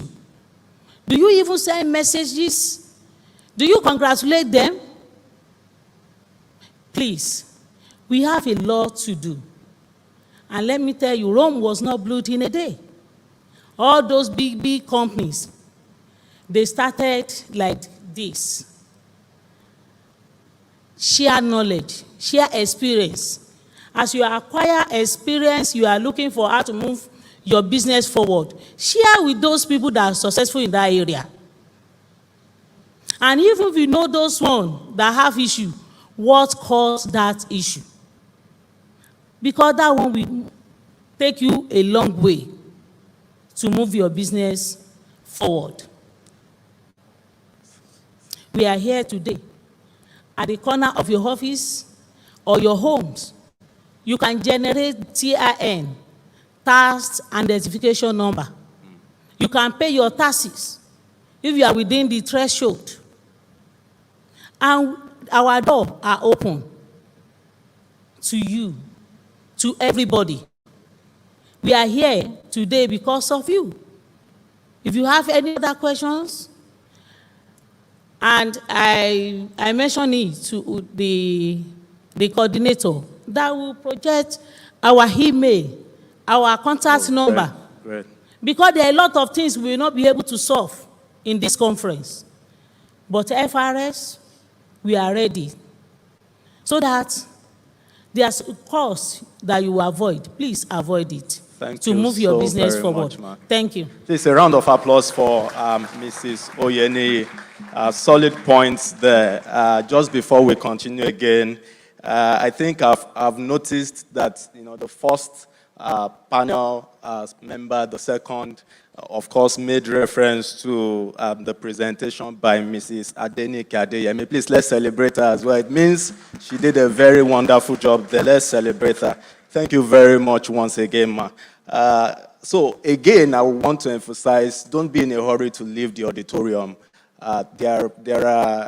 You would find that some of your best moments will be from the one-on-one interaction that you would have after this general conversation. So ensure to visit at the different desks for support. Thank you once again, Mrs. Oyeni, thank you very much once again, ma. Okay, so I will quickly go to, or just before I do that, so let's turn this to fun, okay? You can check online, and here is, so don't mind me, I'm a lawyer and I'm also an educator, so I have an assignment. Should I call it a homework or a classwork? Which one should it be? All right, let's do a classwork. So here's the conversation. Compliance is cheaper, yes or no? I want you to engage on that conversation online using the hashtag level up. You can also use hashtag SME conference, or you use hashtag Covenant Capital. Compliance is cheaper, yes or no? Thank you very much. Okay, so we come to Mr. Tolu Shonaike, another almighty corporate affairs commission, which brings together the entire commissions anyway, or the entire agencies. So here's the question, Mr. Tolu. What are some of the most common compliance challenges that entrepreneurs in Nigeria face? And how does the CAC, Corporate Affairs Commission, support companies in overcoming these challenges? Now, this question is against the backdrop of, for instance, one of the things I've heard many entrepreneurs talk about is this function on the CAC website, the inactive status. And then, they start rushing everywhere. So, and I know that there are a number of other issues around that. So I don't know if you can help us speak to some of these issues. Thank you very much, sir. Thank you very much. I won't go online to partake in that quiz, but I'll tell you my mind straight out. Compliance is cheaper. Compliance is way cheaper. And you can ask Mrs. Adeyemi again after now. Our experience at the CAC, generally, and she mentioned it, the challenges entrepreneurs face. The first one and the most common is knowledge gap. And my friend mentioned it also. And I won't shy away from saying this too. I know I'm a regulator, but there are just too many things to comply with. There are just too many rules, too many regulations, and I don't know how entrepreneurs survive. I don't know how they go around, but I guess that's why you are there as a consultant. That's what you sell, But again, the comfort is that this is not peculiar to Nigeria alone. Doing business in the US or even in the UK, you also have to be abreast of these requirements. There are many, in some instances, in some states, there are even more than, on particular subjects, there are more than what we do here in Nigeria, you guys. And for me, what I always tell people is, we carry this thing around, we carry our phones around, and we use them a lot. We spend data, we browse. This information, they are readily available. It's just the finger touch away. Once you Google these things, every information you need about business is here. You may not get it in depth, but what you need is a guide. If you want to know, for instance, you're going to a particular business now and you Google and ask what are the regulatory requirements, to pop something up for you that can guide you. But again, it's just our nature not to generally, or maybe that does not cross our mind that we can get this information there. Our experience at the CAC, the most challenging aspect is about annual returns.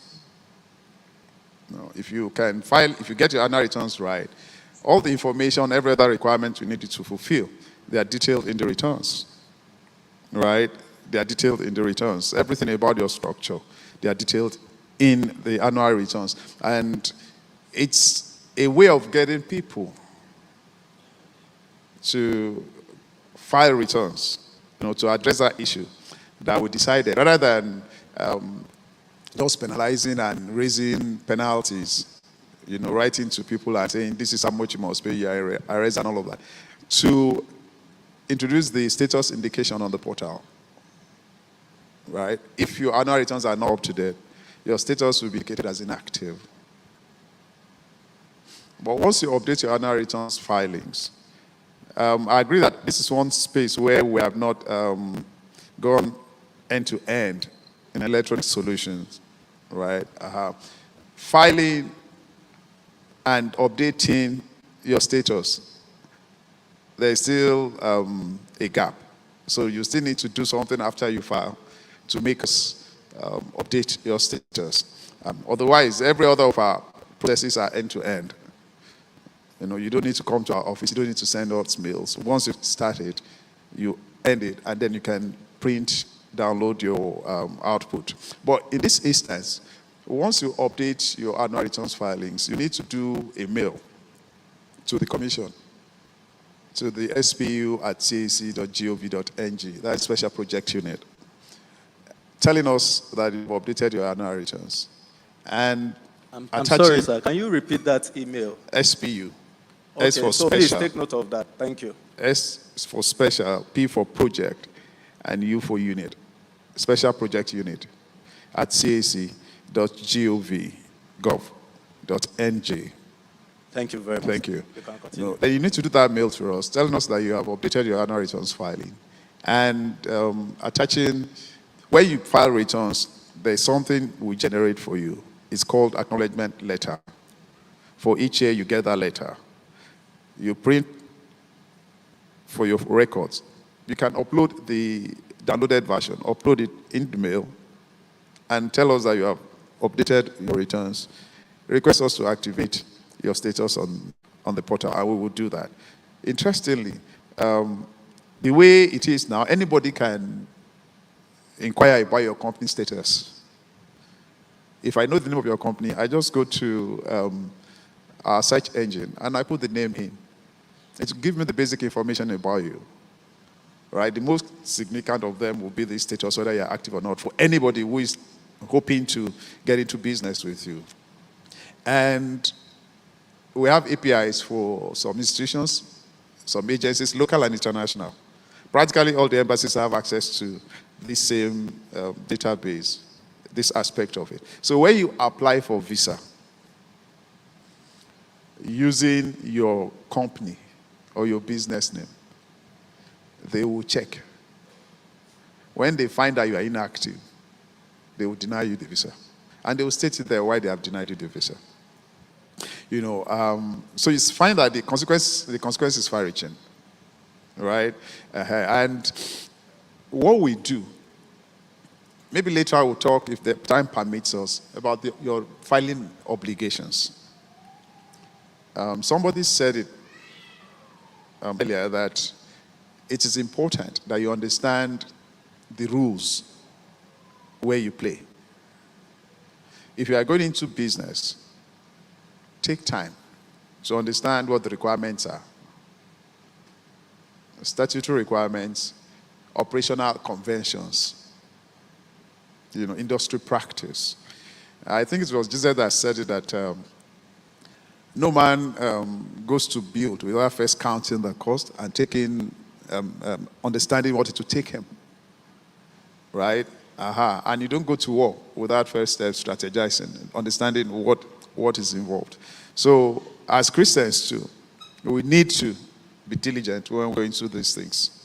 Like I said, like Mrs. Adeyemi said, ignorance is not an excuse. I don't like that. It's a cliche, right? Yeah, I feel because the cost of ignorance sometimes can be so huge. You may even, like she said, close your business. But the fact is that it is not an excuse. So we have to come to terms with that. Then, what are we doing to help entrepreneurs comply?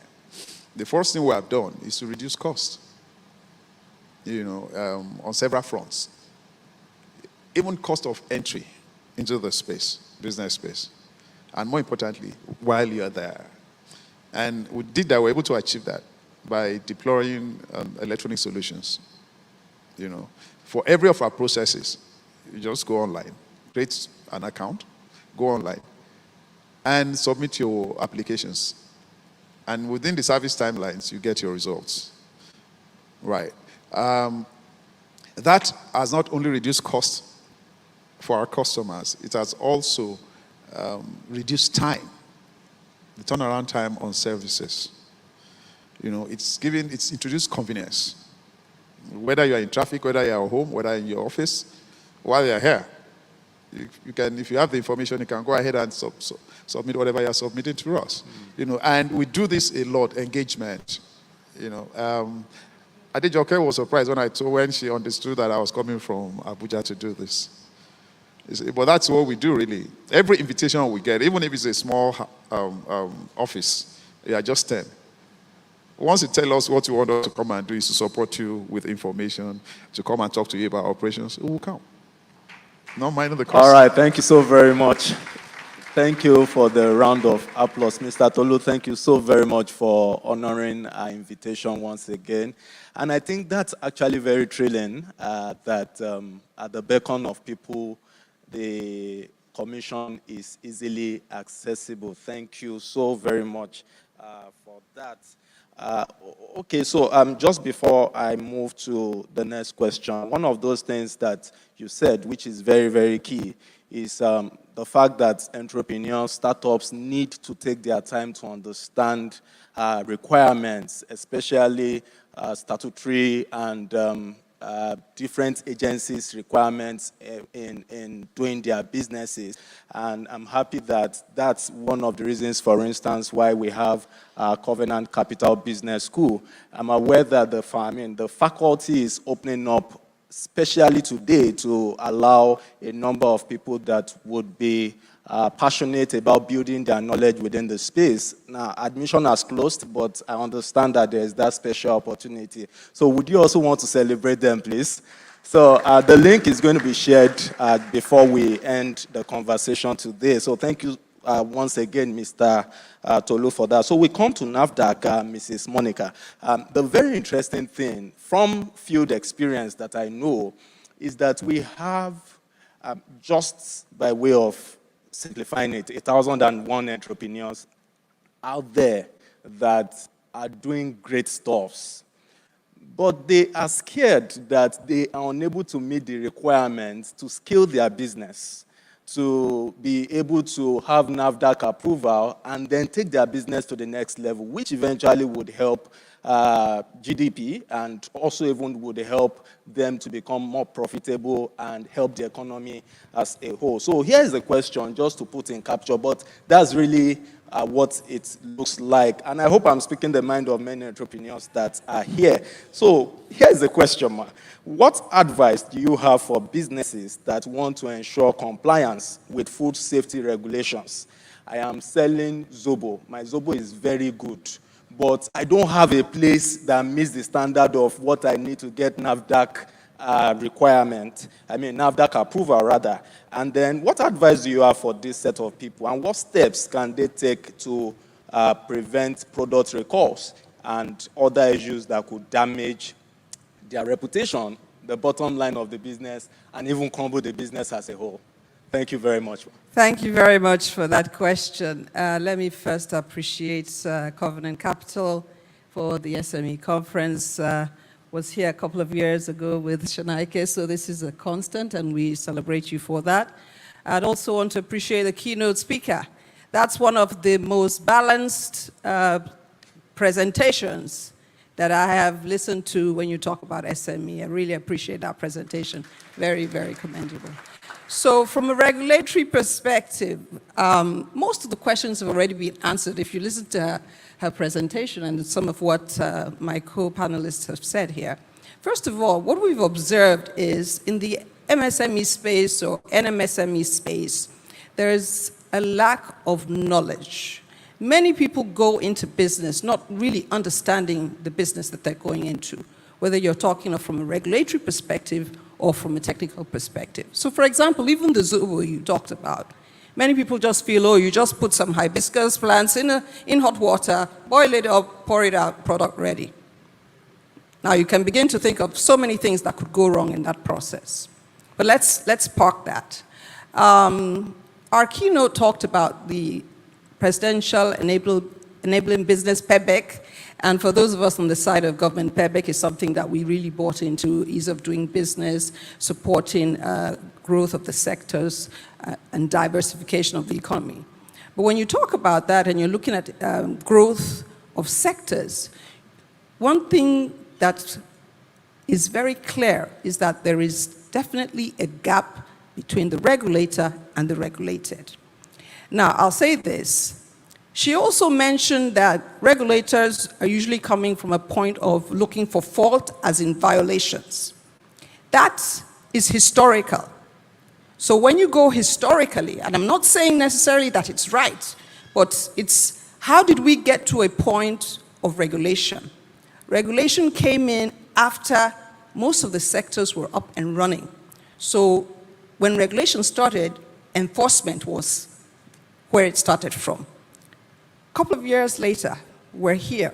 We're now at the point where we are engaging with the regulated sectors. And I will ride on what my colleague from CAC said, Shanaike, going out to meet the sector. We were in Faith Foundation a couple of weeks ago, and we had less than 20 or 30 people in the room. But I went personally with my team, and you can verify that. Miss Nelly is here, and the team is at the back. Because I'd heard a lot about Faith Foundation, I see a lot of their paperwork, and I said, okay, this is an opportunity for us to engage. And we did, and we continue to do that. What we've now done in the Lagos State Office, where I have responsibility, we have created the Lagos State Office Regulatory Outreach. And flagging off that initiative, we called in the community, the groups, the associations. So I'm writing on what the keynote said. It is easier for you to engage as a group than to engage as an individual. So if you're in a space and you have not formed that community, you need to form that community, because that community makes your engagement easier. So for example, we get an invitation from Association of Zobo Producers. Makes it easier for us to engage than going to engage with one person at a time. And you select those who will be able to cascade that knowledge down. Because in as much as we're ready to serve, we have our own constraints as well. So if we engage that group and you have trained the trainers and you cascade it down, we end up building and strengthening the sector. So the LASORO understands and appreciates that there is a gap, and we're ready to bridge that gap. Digitization has been mentioned, and I'm surprised you didn't mention NAFDAC, and I'm sitting right beside you. Yes, because the application is digital, it's online. It's a digital application. We now moved also from a point of appreciating that we have not only SMEs, nano. The nano is new to us. Nano is one person. Nano, small, micro, medium. And in appreciating that, we have different requirements at different levels. So if you enter at the nano level, the requirement you have is different from if you enter at the small or the micro. So we've been able to go back and look at our requirements, bearing in mind that quality, safety, wholesomeness, and efficacy cannot be compromised. Because at the end of the day, you must still assure the quality of the product. But we've made it easier for you that are using your kitchen, for example, to produce a product, to get that registration that allows you access the market. So we're there, we're ready, we're engaging, and we'll continue to engage to make sure that we bridge that gap between the regulator and the regulated and make it easier for products to get to market. Thank you. Please let's appreciate Mrs. Monica. That's a great one there. Thank you so very much. And I think you said something that really, really resonates. It's deeper than that which was said. So I would want everyone to go reflect on that. She said it's easier to engage as a group than as an individual. And I think there's something biblical about that. Who agrees with me? Right? So you need to really, really go reflect on a number of these things that have been said. Thanks so very much once again, Ms. Monica. So just in case you have questions, please keep your questions, keep them coming. I'm taking note of them already, and I hope that time permits us to really delve into this question. So I'm going to be moving at random because we are taking questions from the audience. The first question is maybe should I, let me allow Mrs. Oyeni to address this. People find it difficult sometimes, entrepreneurs find it difficult to understand the difference between the tax returns and the corporate affairs returns. So I don't know if you could just quickly, shed light on this so that people can have a better understanding about the difference between these two returns. Thank you very much, ma'am.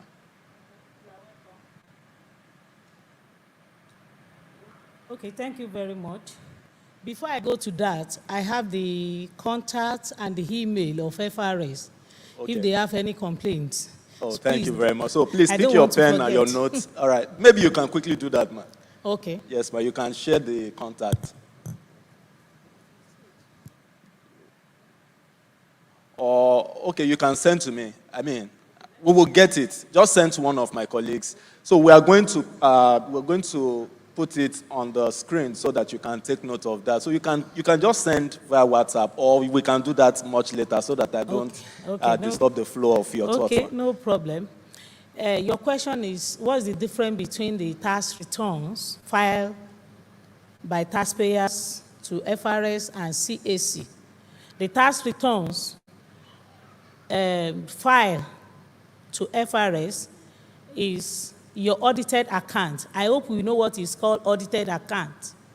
Audited account, your financial statements with your tax computations, where you will state your net profit and add back as in line with the tax law, and your tax computation will show your tax paid, your tax payable, and capital allowances, your fixed asset computations, and the rest. But to talk about the CAC filing, I believe that my co-panelist Mr. Tolu should do will justice. help me out. All right, so let's just quickly listen to Mr. Tolu on that question as well.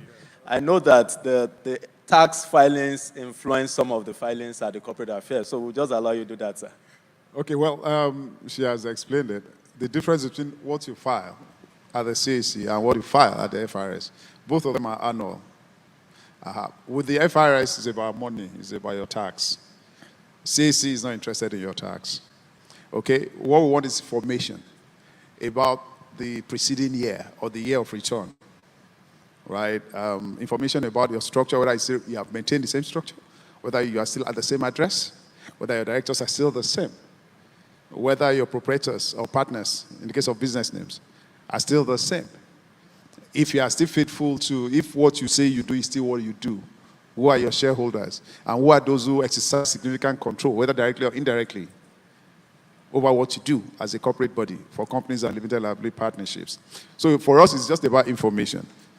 And that is critical, because at every point, we need to have statistics on what happens in the space.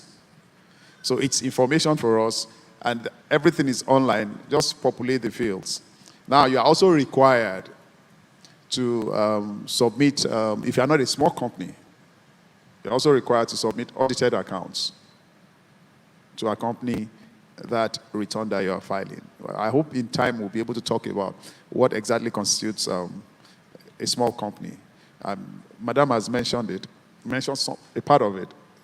The part that relates to your turnover, your annual turnover. Okay, but there are more than that for the purpose of CAC. You have net assets, you have those who participate, those who are there, and you have whether the kind of company that it is. There are quite a number of other mixes that constitutes defining what a small company is. Thank you. Okay, thank you. In addition to what my co-panelist said, audited accounts, which is also called financial statements, consists of your turnover, your income, and your expenses, and your fixed assets. Your fixed assets. So, at a glance, we must be able to see the tax, your position of the company as at particular date. That's what they call balance sheet. In addition to the due date of filing, if your accounting year end is 31st December, we are expecting you to file. 6 months, you have within 6 months grace. So that means 30th of June, you have to file. So that's the due date of filing. So CAC, is it the same thing? Okay, well. I want us to say the difference. Okay, fine. Well, very quickly. Very quickly. Filing timeline, that's what you're talking about, ma'am. Okay, for companies, you are required to file. Ordinarily, you have 9 months after the date to which your return is, your audited statement is made, which usually will be your financial year end, to lay that statement as audited before your members at a general meeting. So you have 9 months from the date. Now you have 14 days after laying that at the general meeting to file with the CAC. So ordinarily, if your financial year end is 31st December, what that means is that you still have between 1st of January the next year and 30th September to make up your audited to make up your audited statements and then lay it before the meeting. And then 14 days after laying it, you have to, after the meeting, you have to file with the CAC. Howsoever you do it, for every year you must have a return. So the mix there is not something I want to go into here. You see, and that's why you need... I want to recommend something, actually. Yes, yes. I'm aware that the CAC has a robust platform where they have attempted to answer a number of questions. And it's one of the reasons I'm not going to be taking some of these questions. So there is the FAQ on the CAC portal. And I don't know if Mr. Tolu knows the... but then, just check CAC website out. You would find this majority of these questions have been answered. You can check the CAC website. So I think that answers a number of our questions. But there are actually some key questions here that I think one way or the other we have to address. My fear is the time, but hopefully our panelists are able to help us to attend to these questions briefly. So I'll be coming to Mrs. Monica. This is actually for NAFDAC. And this person says, thank you very much for the insightful session, NAFDAC. Oh, you understand that. I'm in the dry food industry. My single product is NAFDAC certified. Each time I go for exhibition, people keep asking me why I don't have smaller sizes.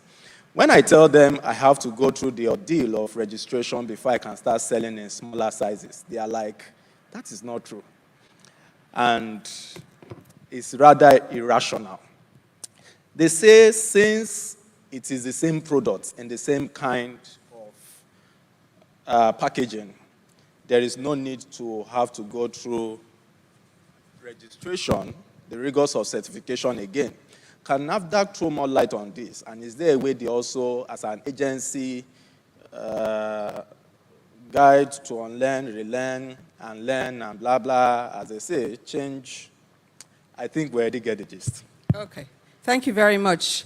Actually, it's not the same process. If you have a product registered and you have different pack sizes, it's an administrative procedure. You apply for a pack size extension. So you're not going through the whole process. Once the packaging is the same, it's a pack size extension. So that's just straightforward. That's very straightforward. Oh, thank you very much, ma'am. So just in case, for the person that sent this question, you can check. I believe that we have a stand as well where you would also be held by the hands to know how you can go about this. Thank you so very much for that insight, ma. So I have this question, and it has to do with taxation. And the question is this: how can I sort out my tax issue and filing for a small business of 5 years? The penalties figure my tax accountant gave me is far beyond the capacity of my small school business. I'm beginning to feel that professionals are the problem here. Yes or no, discuss. Go to the online space. My annual return is less than 3 million naira in a year. So, Mrs. Oyeni, can you help us attend to this one? Thank you very much. annual turnover is less than 3 million. Yes. During my earlier discussion, I mentioned it, that small company within 20 is 0 to 25 million. You are being accepted from tax. So you are not expected to file if 3 million, but you need to have your tax identification number. It's compulsory. Okay, so I was also going to clarify, under the threshold of 25 million, is there a need to file a new return for whatever purpose? Yes. Okay. Yes. I'm wondering if you can shed light on that, man. Okay. For entrepreneurs with a turnover of less than 25 million. Okay. For entrepreneur that has less than 25 million, you are exempted from pay tax, but that does not mean you should not file. That does not mean you should not file your returns. I'm talking about the exemption from tax, not from your filing your return. Because the following year, your turnover may grow to above 25 million. And that one will take me to value-added tax. Please, for value-added tax, it's good for you to keep your record. We are saying 25 turnover below 25 million should not bother to pay to file for VAT. But during the year, if your turnover is about 25 million, what will you do? So, to be on a safer side, I will advise you to file, so that at the point your turnover fall above that threshold, you know you have to remit and pay tax. Thank you. Thank you very much, ma. So they say two things are very, very sure in life. What and what? Oh, we don't know. Please, when you get home, who should they ask? Just go online and search for two things are certain in life, what and what. Then you can also join the hashtag. All right, thank you very much, ma. I think Mr. Tolu wants to add something to that. Very briefly. Yeah, just to add to what Adam just said, that status is not permanent. It's a very fluid one, right? It's any time you are in that category that you enjoy that exemption. And then I want to commend to you, be interested in Finance Act. It's an act that is reviewed every year. And it touches on so many things, particularly this definition of small companies. Now, it is 25 million this year because the Finance Act says it's 25 million. Next year, the Finance Act may review some other figure. That figure is what will guide the FRS. That is the same figure that will guide us at the CAC. So when you hear 25 million, and tomorrow you now hear 30 million or 20 million, don't be surprised. It's because tomorrow, Finance has reviewed it, either upward or downward. So be interested in the Finance Act. It touches on a lot of things about tax incentives and other incentives. Thank you so very much, Mr. Tolu. So I would also want to encourage that we should check up Startups Act. It has a lot of incentives that young entrepreneurs, startups can also leverage on. So just check it. You said number of articles. Mrs. Adenike also mentioned earlier on that you need to have a board. So get advisors that will guide you on how this whole thing works so that you can also leverage on the opportunities that would help you to also ensure that you are gaining value for your tax system. Okay, so finally, to wrap this conversation, I'm going to ask Mr. Isaac this question.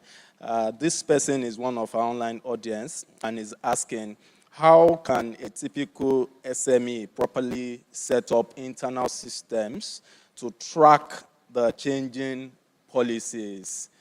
Maybe we put it this way. How do I have a system that helps me to know what to do and also prepare for the future, if we can put it that way? Okay, thank you.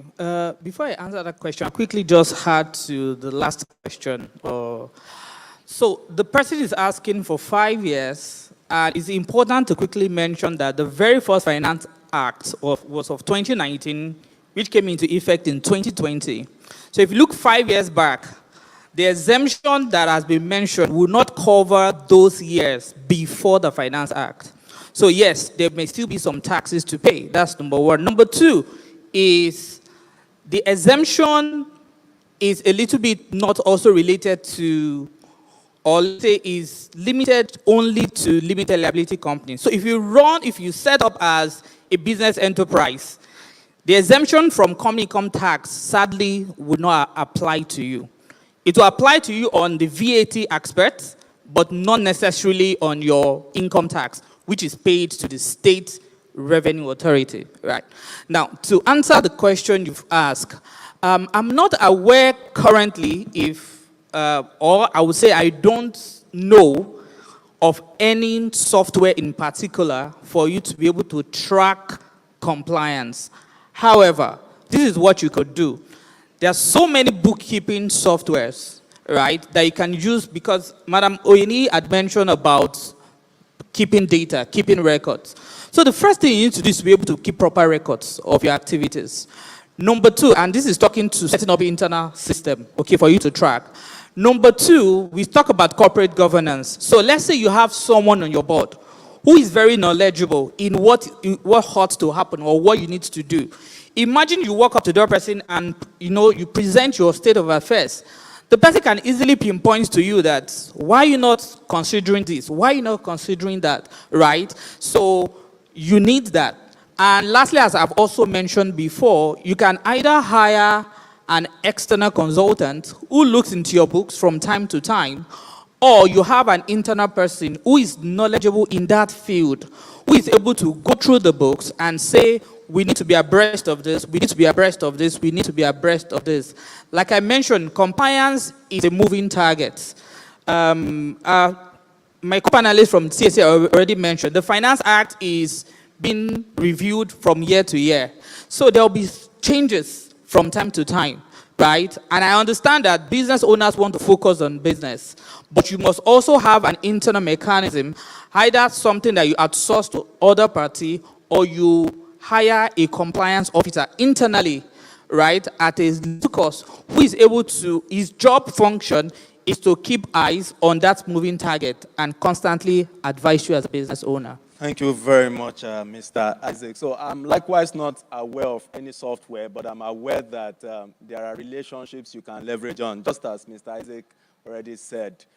Creating a board shouldn't be an expensive exercise. You can leverage on relationships. You do not need to abuse relationships. So there are two different things.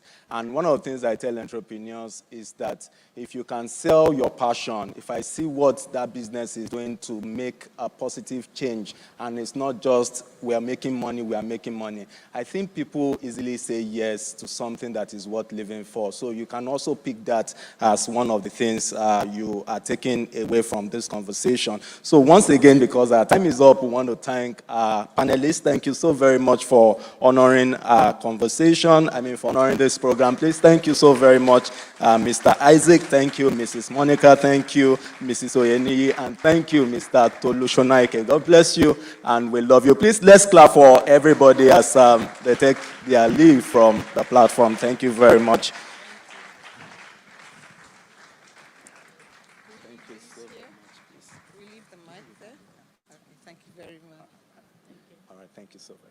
All right, so the program will continue.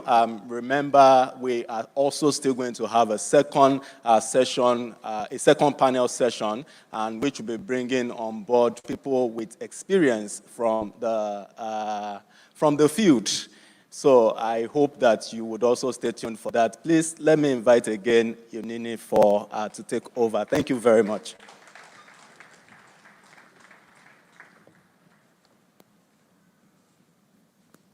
Okay, thank you very much. Can we please celebrate our panelists one more time? That was super, super insightful. And I trust that we all picked a few things that would help us, with our businesses. I know that we have many more questions, either written down somewhere or in our minds. but I just want to remind us that we have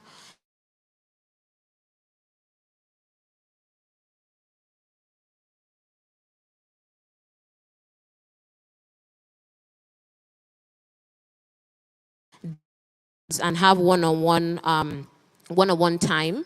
So I don't want us to feel left out or that we're going to be leaving here with questions on our minds that are unanswered.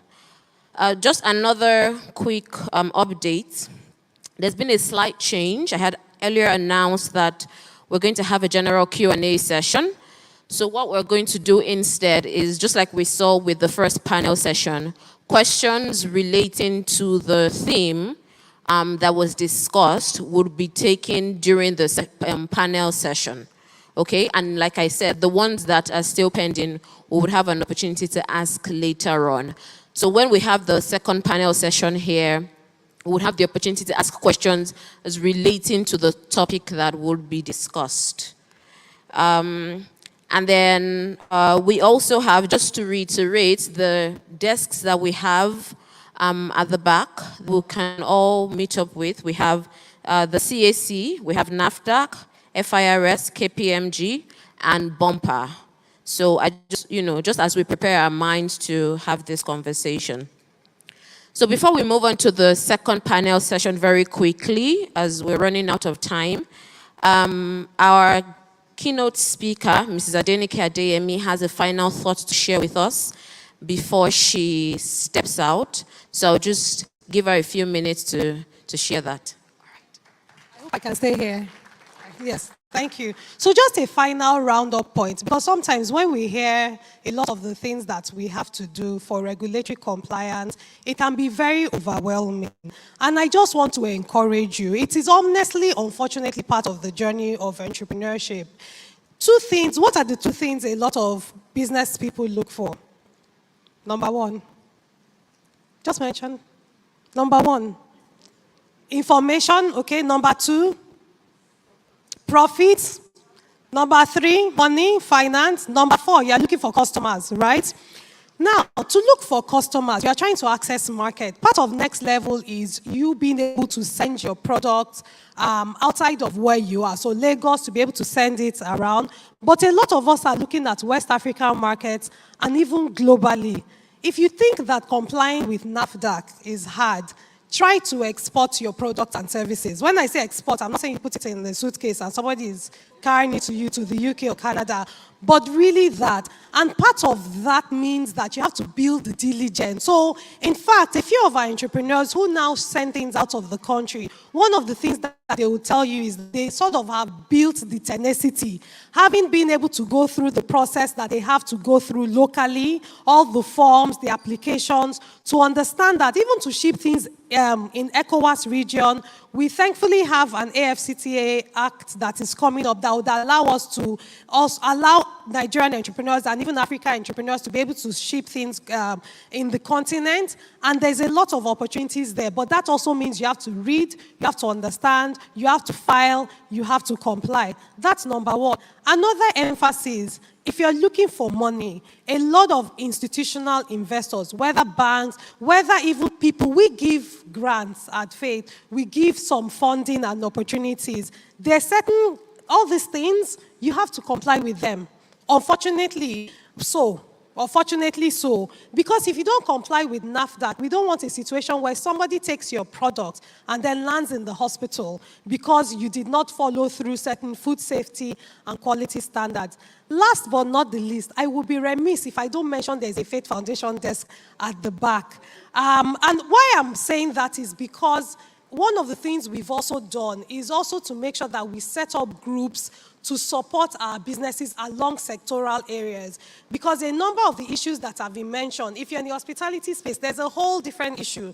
If you are in the food space, there's a different issue. If you're in the health space, there's a different issue. And so what we've done then is make sure that we've built a lot of our community groups around supporting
our phrase for this? What? Level up. What is it? What is it? So can we just turn to someone beside us and say, level up?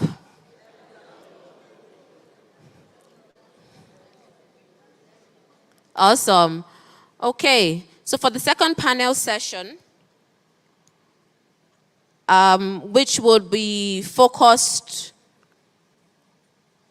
on the theme, business resilience, adapting at the speed of change. I would like to call up the anchor, Mr. Victor Onyekere. Could you please celebrate him, give him a round of applause as he comes up?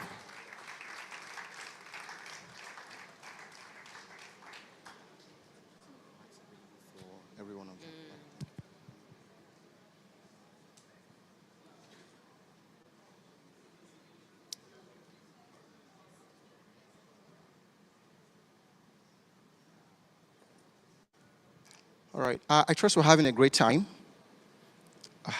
Nobody responded to me. Okay. One of the things I always like to say, please can we put on the timer? Thank you. One of the things I always like to say is, all of the things that we say here today will not change your business. It will not affect your business if you don't do anything about it. So it's what you do that creates the level up, the growth, and the scaling. So you want to start asking yourself, what is my resolve? We've gone the first panel, we're having the second panel. What am I going to do differently? You know the popular quote, it's only a mad person that would keep doing the same thing, right? And expect a different result. So you want to go back and say, where do I need to make adjustments? So let us bring another incredible set of superhumans that is going to be doing this panel session with me.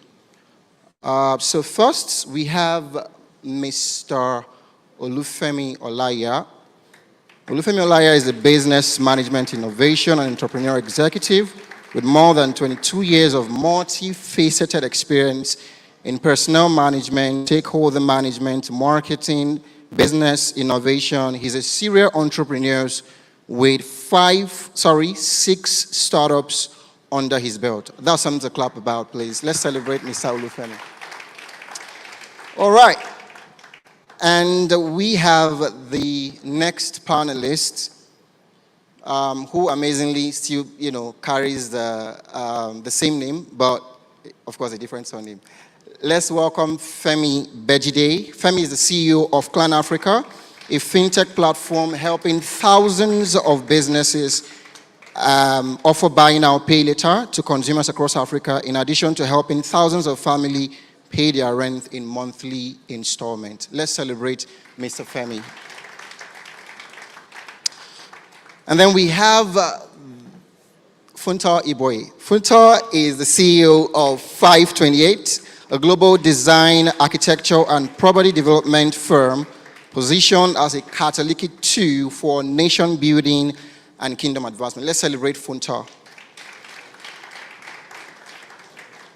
And then the last but not the least is Aminat Jegede.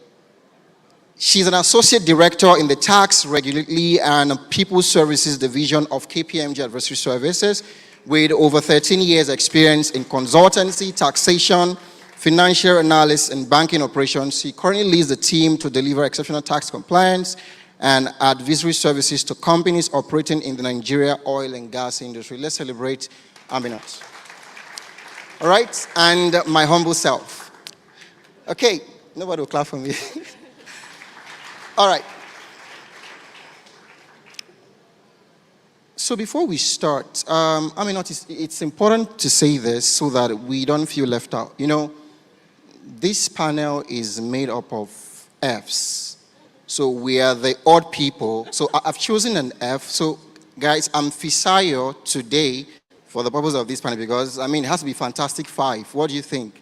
So, I start thinking of you. Okay, so we have an all Fs panel, and I'm so excited to do this. Before we begin, a few housekeeping rules. There's going to be questions. And of course, we would like to engage the audience directly. So you'll be given an opportunity to ask your questions. I'm going to pass the mic to you so that, I think it's going to be a bit more clearer when you're asking directly to the different panelists. Is that okay? Is that okay, everyone? All right, thank you. And before we now launch into this conversation, I'd like all the panelists to raise their right hand, please. Thank you. So I'd like you to repeat after me. So if I say I, you mention your full names. I. Great. Do solemnly affirm that when responding to my questions, I'm not going to exceed the 4 minutes timeline. So help me God. Thank you. Let's put our hands together for them. All right. So that's one way to communicate that we have to do this super quick. So I'm going to start with Funta. Funta is a key player in the interior and design space, right? It will be interesting to hear how you were able to lead the entire 528 team, right, through the COVID. And now, why this is important is your business model requires a lot of physical contact. So what were the key essentials from a business owner standpoint? Because we've got a lot of business owners here. From a business owner standpoint, what were the key essentials that helped you drive business continuity, post-COVID for 528? Thank you so much, Victor, for that question. And I'm honored to be here. So, talking about COVID, I think that even aside COVID, interestingly, so we've had, more recently a downtime in my business. And, it's one thing to be a business leader showing up, every day at your company, and then you're going through a downtime and you still have to be a boss, leading people to do what they need to do when maybe, for instance, you're not being able to pay salaries, funds are not coming in. So the economy in that season is kind of tough or it's tight. So for COVID, for instance, businesses were shut down, but we realized that as more people stayed at home, they realized that, they needed to do home offices. They needed, their houses were not fine. They needed to, do up their spaces. So we were in business. So COVID was not COVIDing us. Permits my English, right? So we were in business. We had to go to people's homes, to set up their home offices, to, make over their sitting rooms, living rooms, master bedrooms. So we were actually working, right? But it was, for me at that season during COVID, was really learning. I remember I was online a lot, listening to Craig Goschel on leading in hard seasons. But that prepared me, because personally in our business, like I said, we were booming in COVID, right? But we were in a recent season where we were not booming. Funds were not coming in, clients were not paying us, and then I had salaries to pay.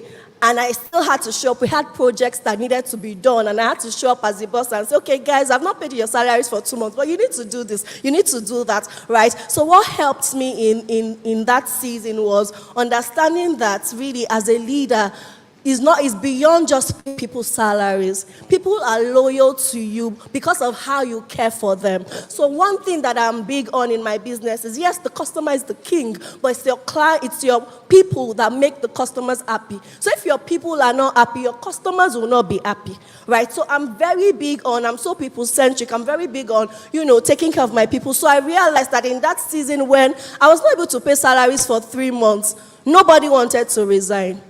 I literally had to let some people go because we had to, cut costs. So it was about really understanding that if I take care of my people, they'll take care of the clients and more money will come in. So that was one major thing for me in that tough season. And another thing was growing myself. I think we mentioned it, and the keynote speaker mentioned it, and also in the last panel, taking time to learn, relearn, and unlearn. So I was listening a lot to, leaders that I looked up to, leaders that I admired, and I was, gaining more wisdom on how to be a leader, leading in tough seasons. So while we were in a tough season, the economy generally was also in a tough time, right? So it was being able to negotiate with my people. Okay, this is what's happening now. This is what I need to do. I need to cut down on your salary. I need to do this. And people were willing to stay because of the value that the company had offered them. And when we overcame that season, people were grateful that we went through that. So for me, I would say really focusing on your people is so important as a leader leading in tough seasons. A resounding applause to that. So Funto, this is water gun. You came with AK-47. I don't. So it's important to also mention that the business advisory desk will open up after this panel. So please, let's not go to the decks and let's not create a lot of noise and things like that. Let's be orderly, let's follow the progression, right? Thank you, everyone. So I'm going to come to Mr. Olufemi. All power belongs to you, sir, because, putting 6 startups under your belt is not an easy feat, so I must really respect that. It takes a lot of courage, right, to build and lead 6 startups. You've got a knacker for the big picture, right? And in this room, and also in our virtual YouTube live streaming, right? We've got a lot of business owners, SME business owners, early stage startup founders, right? Building across different sectors. How important is the big picture in scaling a small business in Nigeria? Thank you very much for that question, and thank you for having me on this panel. The big picture is what drives everything. If there's anything you need to succeed at all in business, it is your mind. You got to have a very positive mind. You got to have a can-do attitude. You've got to be courageous. You've got to be able to weather the storm. And you won't be able to do or have any of those if you don't have a big picture. If you have a big picture, whatever little obstacles that come your way, you will not even see it because you are going that far. If I want to go home, there's no traffic that will hold me back from going home. But if I set out to just go anywhere, then if I meet with some traffic on the road, I will turn away and go somewhere else. So the big picture is where you keep your mind on. And that big picture gives you energy, gives you courage. You keep on saying, that is where we are headed. And once we get there, things will get better. In fact, you won't even know that you are hurting because you have your mind on the big picture. So you must continually feed your mind to a position or to a place where you are an incurable optimist. You have to be a realist by the side. Don't forget that data, information, and all of those things are important for decision making.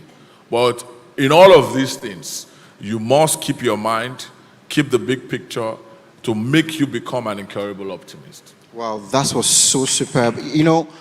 Covenant Capital, we are Christ-centered in our approach to how we, help corporate professionals and business entrepreneurs, right?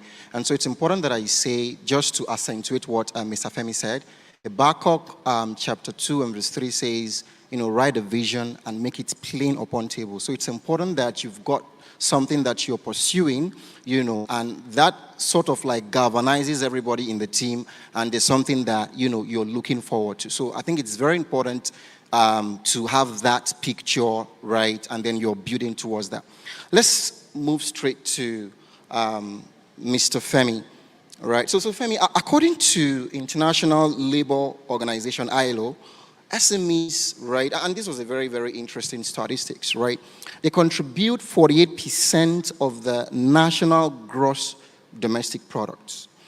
They account for 96% of businesses and a whopping 84% of employment in Nigeria, right? So that's a very, interesting statistics. If you ask me anyway, how can SMEs, and I'm asking this because, you are someone that plays granular at that space, how can SMEs tap into technology infrastructure to scale their business? Since we're talking about level up. All right, thank you very much for having me here. I'll start by addressing some of the myths around technology for SMEs. One of the key challenges that's in my many years of engaging growing businesses, as I like to call them, is the overemphasis on technology, right? I've been in technology for a while, but one of the things I've seen MSMEs make mistakes on is saying tech is everything. It's a big mistake.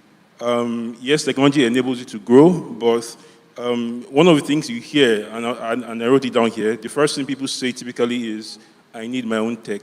That's wrong. A lot of people want to build their technology. It's one of the big pitfalls that many small businesses fall into. I mean, I've had many MSMEs approach, I want to build an app, you are not ready for that level, right? There are many tools that you can leverage without necessarily having to build your own. It's very important that I put that out. There are three key areas that you probably need to focus on. You have to follow the money. The first thing is, how do I put my goods before my customers? There are many, many tools that you can leverage free of charge to put your goods before customers. One of the most under-emphasized and super platform, I feel, is WhatsApp. WhatsApp is probably one of the biggest blessings to this generation. Many MSMEs have grown at scale. I remember, I think, was it 2 years ago, a particular startup raised, I think, 500K USD. At the time when they were engaging investors, their customer information was just in WhatsApp groups, like literally. They had created multiple WhatsApp groups, as they were onboarding merchants, onboarding stuff. Don't say, I have to build this groundbreaking technology. Leverage what is on ground. WhatsApp is one of the most powerful tools. People ask me from time to time, do I have a website? Do I need to build a website? I always argue this, right? If you're not ready for it, just focus on the channels that your current customers see you through, right? WhatsApp, social channels like Instagram, Facebook, be very, very strong in those places. Once you get to a critical point, you know when you need a website, right? And you can always have certain tools online that you can use to build your website, plug and play, and so on and so forth, right? The second thing is, which is very crucial, is once you put your tools out there, your products out there, how do you receive money? One of the big gaps I've seen that MSMEs have is that you'll be shocked, a lot of people still send customers their personal account details. It's one of the most shocking things that you'll find. You'll find that I buy stuff online and the person sends me Jude, AK, and so on. Personal account details. You can't do that. This is 2023. There are so many tools that you can use to generate very smart account numbers, right, that will hold your business name and you look very professional. You can't be saying, nobody will take you as serious as you should be taken. There are many big businesses that are falling short, even in accessing finance, because they still run their accounts with their personal accounts. So you need to walk away from that. And then thirdly, I think the first session speaker mentioned how, you need to have, like, I call it customer relationship management tool, right? You need to keep in touch with your customers. There are many free CRM tools that will help you aggregate all your customers, keep in touch with them, send them messages, SMSs, HubSpot. There are many of them. Even I think one of the ones at the panel at Bumper is also a very strong platform. Even at Clan, we also have a platform that can help you aggregate your customers and send them messages and likes, right? So take advantage of all these platforms, but the emphasis will have to go back to the beginning. Try to avoid saying, I need to build my stuff myself. Thank you. Wow, thanks a lot, Femi. Before we go ahead, it's also important to mention that we've got some of these. Femi mentioned Bumper. We've got some of the decks around. So if you want to engage personal one-on-one, ask some very deeper questions that we won't be able to take at the panel session. We've got NAVDAC. They're still very much around. We've got Faith Foundation, and interestingly, Faith Foundation has a lot of resources, for entrepreneurs to create the right systems, the right processes, things on legal, tax, accounting, finance, and then we also have KPMG, and they came with about 10 advisors, so they are ready to deal with all of your business problems. And we have Bumper, your all-in-one business to, business inventory, payments, managing all of that. Of course, speaking back to using technology to scale that plantain chips, that tomato, that fashion or whatever it is that you're building that is not really technology, so to speak. So, let's talk about, given your granular consulting experience, right? I understand that the nature of your role at KPMG enables you to really interact with lots of these, SMEs, right? How can small business owners build continuity plan, right? in the event of economic downturns? How can they build, of course, anticipate, prepare, and then build, a continuity plan? Thank you very much, and good morning, everyone. Thank you for having me on this panel. I think there has been a lot of lessons that were learned in recent times, especially in COVID. And a lot of businesses were resilient during that period. I was very interested to hear that a business as big as a hotel actually started a delivery business during COVID, because at that time, that was what the people needed. So for small SMEs, what I would say is you have to think consistent continuity. You have to think consistent visibility. I think one of the panelists actually mentioned earlier that sometimes it's not about your passion. You have to think of what do the people need. And that's how you can continue to grow during resilient times. So you can start up and say, I want to provide services to fellow SMEs, but the SMEs are not forthcoming. It doesn't mean that that business has failed. What it means is that at that moment, that is not what the people need, and you've got to be agile, you've got to be very flexible in the kind of services that you're providing. One thing I would also like to mention is collaboration. A lot of SMEs are not really big on collaboration. I deal with a lot of SMEs in my personal space, and I was very impressed recently. I wanted to take some photographs. And when I got to the studio, I noticed that about 5 photographers were there. And I had to ask my photographer to say, why do you have so many photographers there? And her response was, oh, this is a shared space. So what that told me was, even though that space is expensive, they're sharing the cost. And it's able to help each of them to manage their expenses in terms of, I don't need to pay the full rent. I don't need to pay for the full studio. So you need to think out of the box all the time as to what you can do to continue to engage your customers. Yes, customer is king, your people are king, and you need to also ensure that you follow the news. You see, continuity in Nigeria is all about knowing what the government plans to do.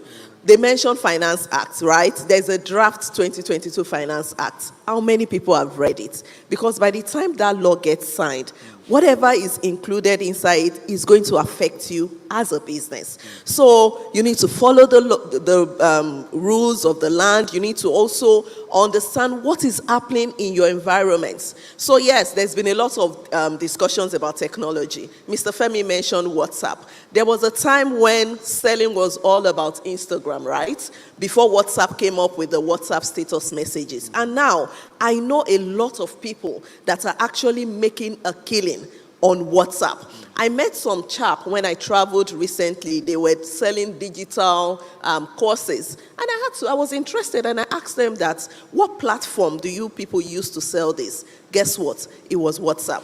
And they were also collaborating. So continuity at the end of the day is you need to know what the people want. Where are people spending their time? A lot of us are on our mobile phones, right? You have friends, you have resources around. Leverage those resources. I think that's what I will have to say about that. Thank you. A resounding applause for that. Instead of going to Twitter to be dragging the presidents and all the leaders of the nation, when they release all of these acts, ask yourself, how does it affect my business? That's a more intelligent question. And, I keep telling entrepreneurs that you have a different fight. You are trying to create solutions that, will solve the problems of many people. So people's problem on a general level shouldn't be your problem because you're a visionary. So while people are dragging and making noise, you're thinking about the next level. There is a startup bill. How does it affect my business? If somebody says, oh, no more importation of rice, don't say, doesn't concern me. It concerns you if you're in the food chain or something. So always look out for some of these policies and how is it going to disrupt my business? How do I build a cushioning effect to transition? I think this oath-taking thing that we did is working because I'm in the final lap of questions and then we'll engage the audience. So I think I should do more of that. So let's come to Funto. So Funto, as a visionary and global thought leader, how can small business owners leverage on, creating the right structure, systems, and processes to level up their business? Thank you for that question. And I think it's so important, especially in times like this, and especially for people, entrepreneurs who are looking to not just be profitable, but also sustainable. So I realized that a lot of people are just in business to make money, and that's fine. But if your goal is to build a sustainable business, which is something that, is not really common with Africans, because at the end of the day, once a business owner passes, the business also dies, right? So if you're looking at building a sustainable business, one of the key things is to structure your business properly. So for me personally, when I started to take notes of that, I literally got a consultant. So I studied accounting. I'm a chartered accountant, but here I am in real estate and interior design. So I had to get a consultant that was our field, and she came into my business, went through my processes, and put a structure in place. So it was there we now started hiring new staff for different. So I got an accountant, I got an admin staff, all those structures that we required for, our business at that time. And that has really helped us to scale a lot. Because right now, and we did this in 2019, now we're in 2023, I can count the number of projects that I'm fully involved myself. It has to be that the client really wants me to be there, right? And that has helped me to focus more on strategic planning, right? And focusing more on, okay, this is the vision, focusing on the vision that we have and going after that while everybody else does the general running of the business. So structure is really very key, and you don't have to do it by yourself. You cannot, as a business, someone mentioned earlier in the other panel that as a business person, you cannot even be thinking of all the compliances by yourself. So even for the compliance part, we have a consultant. For tax and, auditing, I have a consultant for all of that, because at the end of the day, I just want to think about how we achieve our vision. Let everybody else, but if you're in a season where you cannot afford that, there's always a level to everything. I mean, thank God for Google, thank God for technology. There's so many answers that you can get online, and you can begin to apply in your business. So for instance, initially, I did not have a tax consultant, but there were certain things, because I did accounting and I also could check online, there were certain things that I could, put in place without getting a tax consultant. So, but it starts by that. So if you're looking to, not just build for now or not just build to make money, if you're not in business just to make money, money is important, don't get me wrong. But if you're looking at building something that would be more sustainable and would outlive you, you have to put structure in place. It's so key, and boils down again to saying that your people are, I don't know how to play chess, but my kids play chess, and I know that the queen is like the most important. So the customer is the king, but your people are the queen. So don't forget that. You have to take care of your people, make sure that the structure is in place. So we even had to get an HR person in-house to take care of all the HR needs, and that's one major reason that has helped, helped my company grow, because I realized that people are more loyal to you when they see that you care and you're loyal to them as well. So I hope that helps. Thanks a lot, Funton. Just to really accentuate that, most small business owners are trapped in the business that they are building. Imagine your business has trapped you.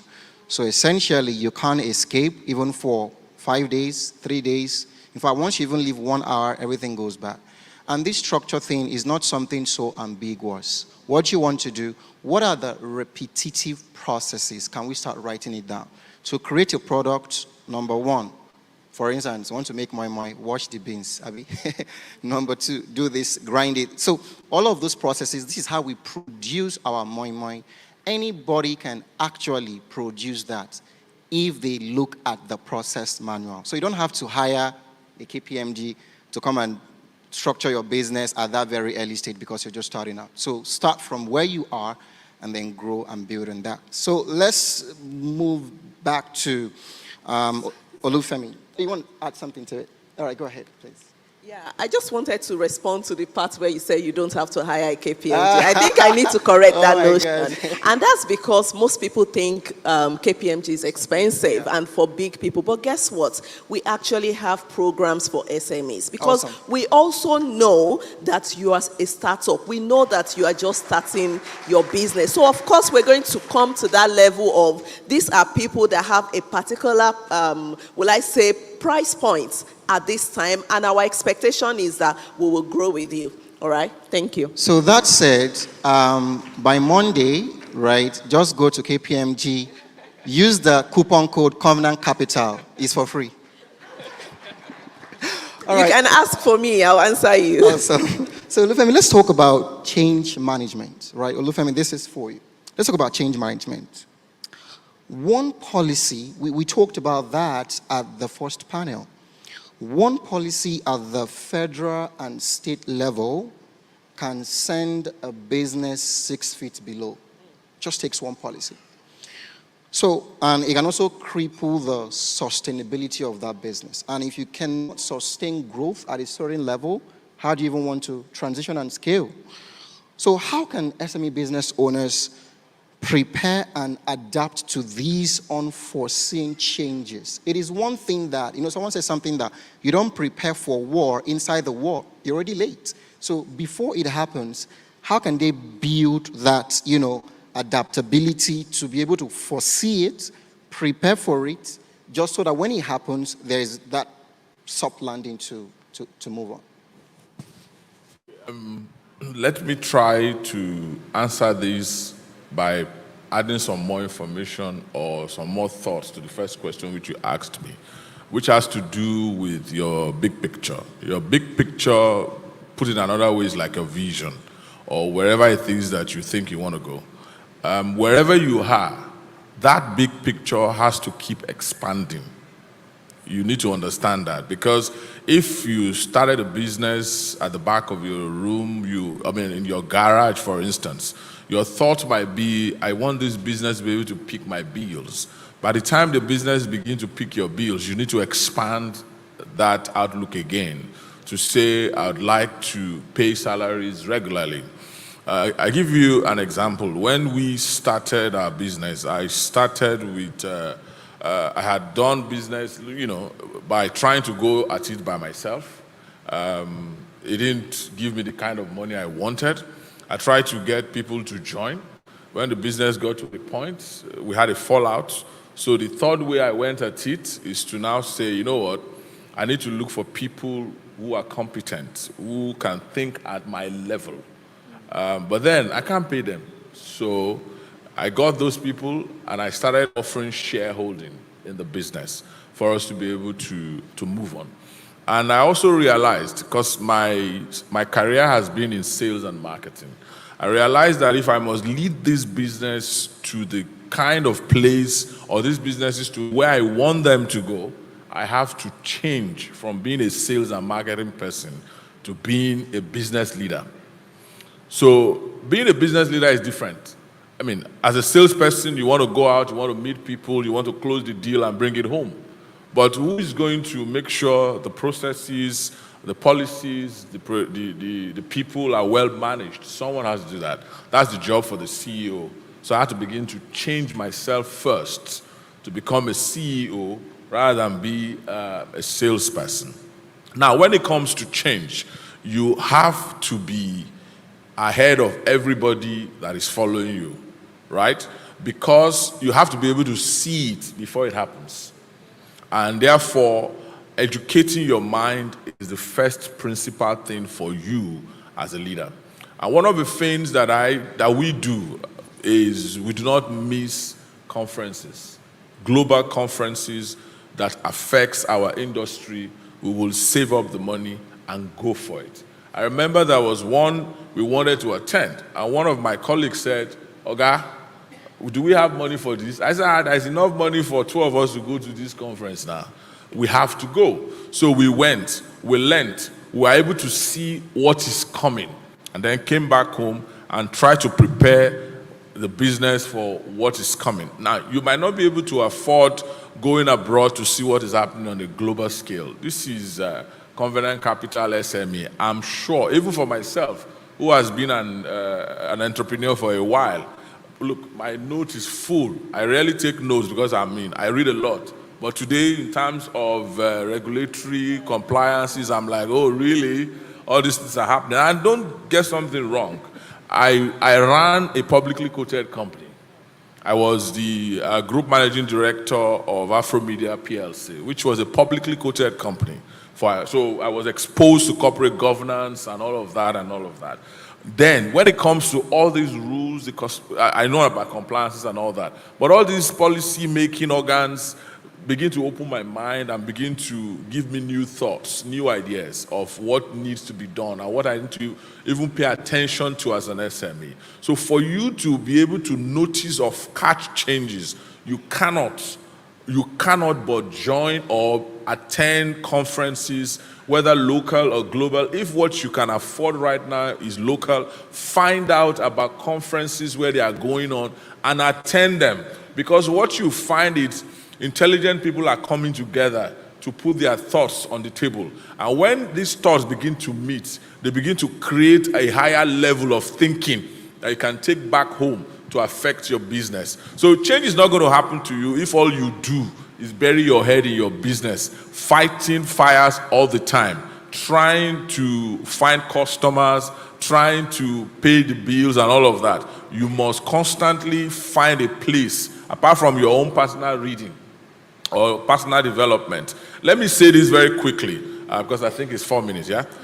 Is that I found out that a lot in this generation, people read much more than in the past. But there's no structured reading. People pick up their phone and they will stay on the phone for hours reading different things that has nothing to do with how to push themselves forward.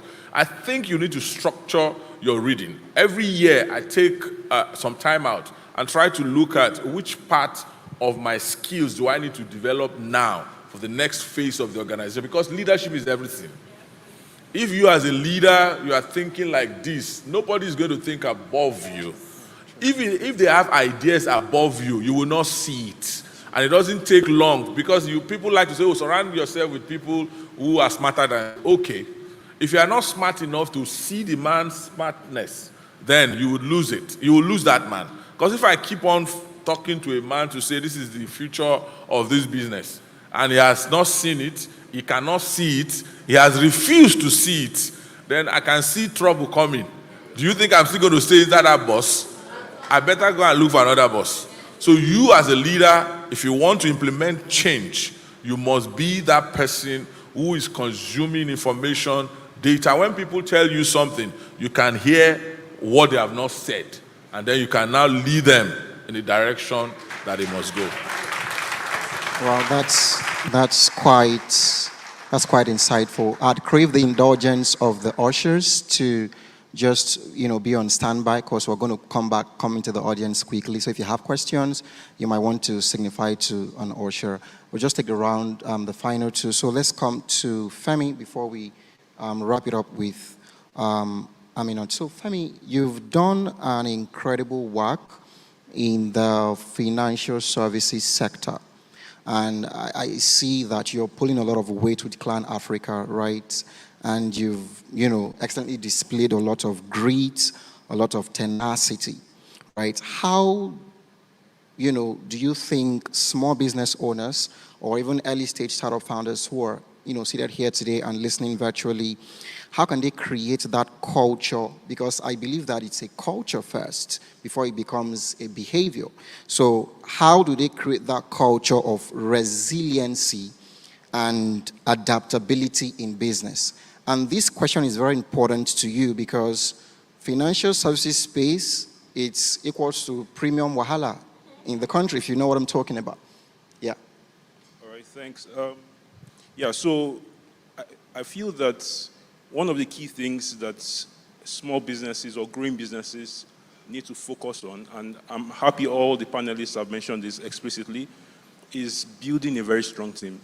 One of the things I've observed about small business owners is sometimes they are afraid to recruit people who are more knowledgeable than they are. It's a very important thing that I've observed. You need to bring in very strong people. And I like the way Olufemi mentioned it. I mean, if you can't pay, find a way to give them shares, right? You need to bring in strong people.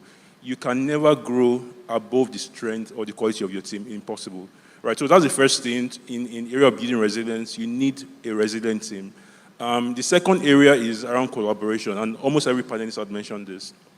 I think StatiSense data from December last year mentioned that about 96% of MSMEs are sole founders. And I feel that it's one of the big problems in Nigeria. You need to partner. You know, you have this small revenue here, this one has another small revenue there. You guys are having different services that could easily come together and become a bigger business.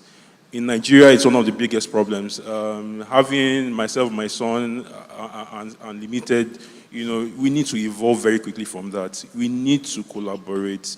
That person beside you say, you go steal my idea, forget it.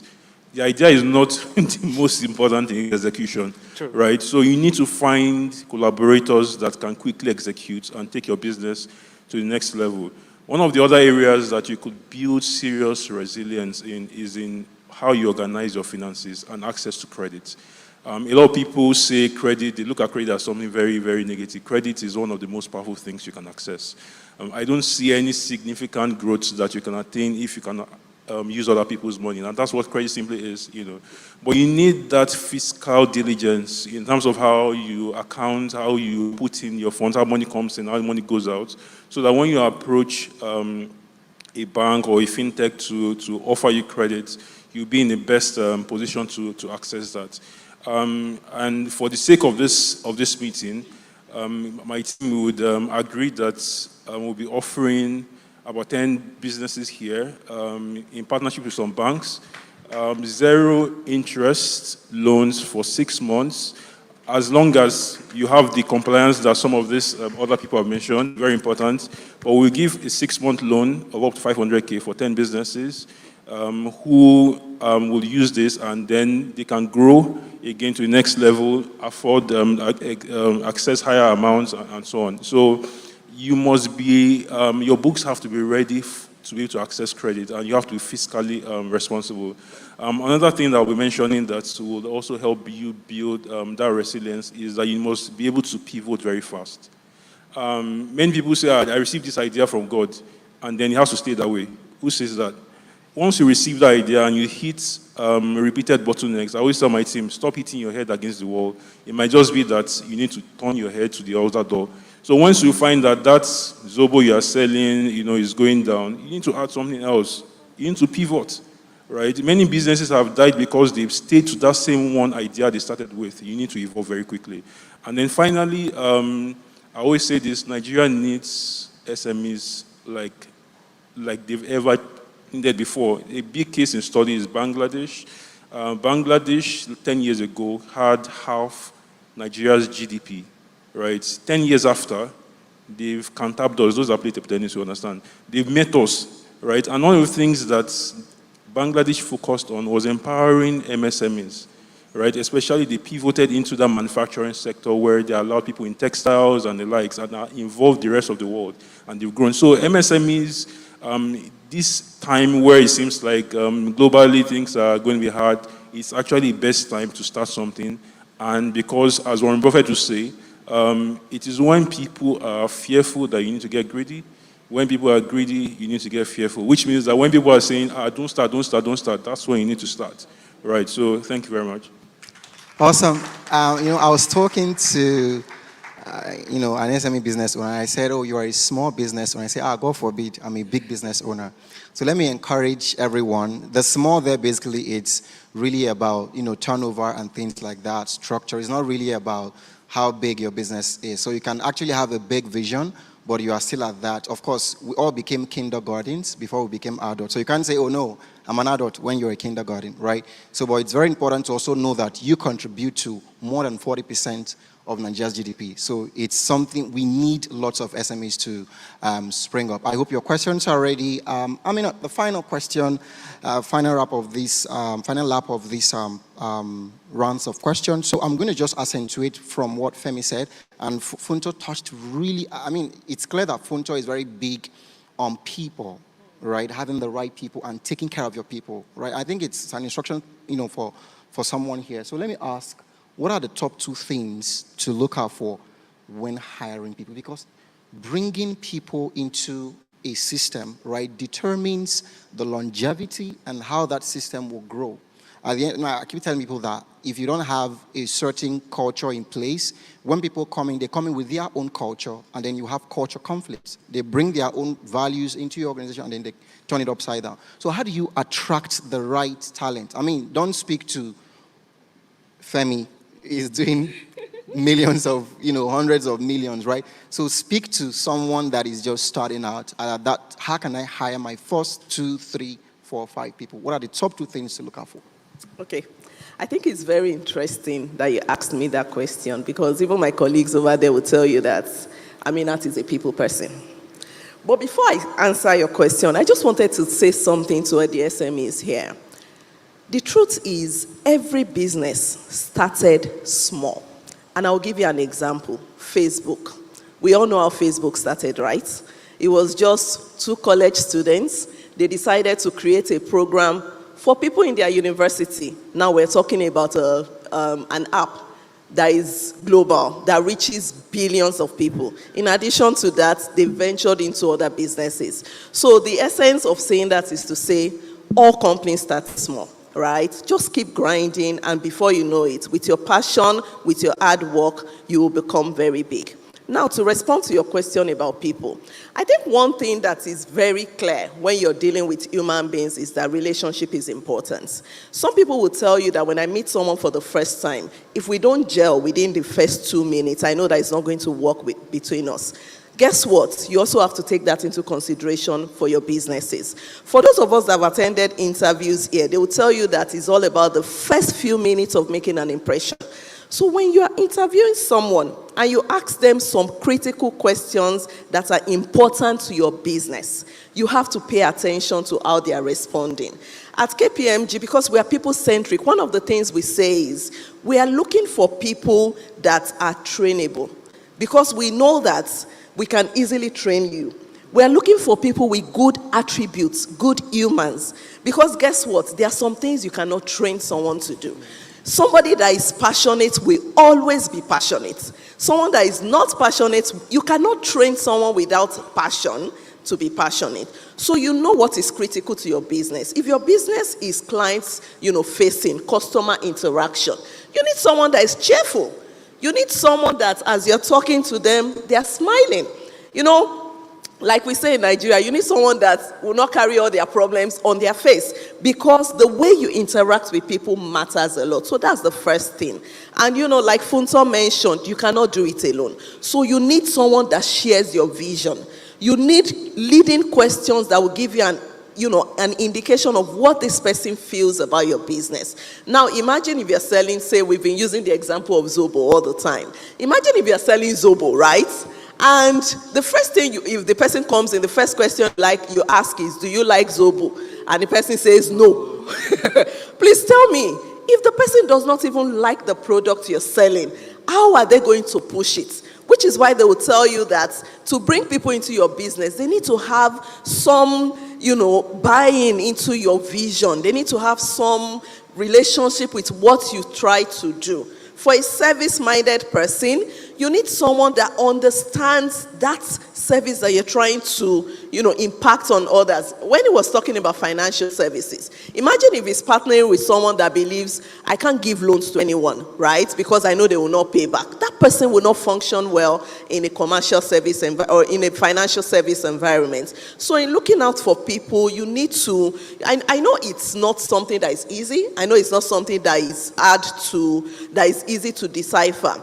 But you need people that have the right attitude, because anybody can be trained to do the work. Now, that being said, are there going to be instances where you will make a mistake in hiring? Absolutely. And when that time comes, you need to actually accept that this person is not a good fit for what I am doing without sentiments. It doesn't have to be personal. It's a matter of, this is the business we're running. You have been there for a while. There's a reason why organizations go through a confirmation period, right? It's not automatic. It's really for you to be able to say, this person has spent 6 months in this business. I think they have an idea of what we're doing, and this person is a good fit for me. So as a small business, because you're going to be keeping your team very small, you need to know the people that are not in line with your vision. Someone that comes late all the time.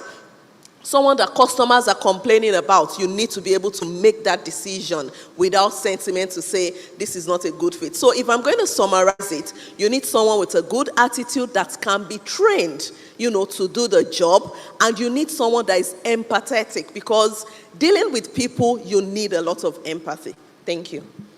Let's celebrate our incredible panelists. It's been an awesome drive this afternoon. So we're going to take questions. We're going to take 4 questions. I'd like the mics to please can you just, a show of hands if you have a question.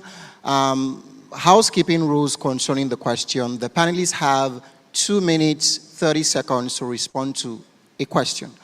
And you have 1 minute, 15 seconds to ask your question. So the 15 seconds is to introduce yourself, like an elevator pitch. Yourself, what you do, and then 1 minute to ask your question. And then you can direct to any of the panelists. We've got Femi. Of course, we've got 2 Femi. You can say Femi Gugu, and then Femi. So we've got Funta, we've got Femi, also got Aminat. So you can direct your questions so that it's more specific. Do we have any questions? Okay, we have one young man there. Question two. So we'll just pick our 4 people. Number 2, okay. Number 3, number 4. Please, can you be upstanding if you don't mind? Thank you. Let's put our hands together for them.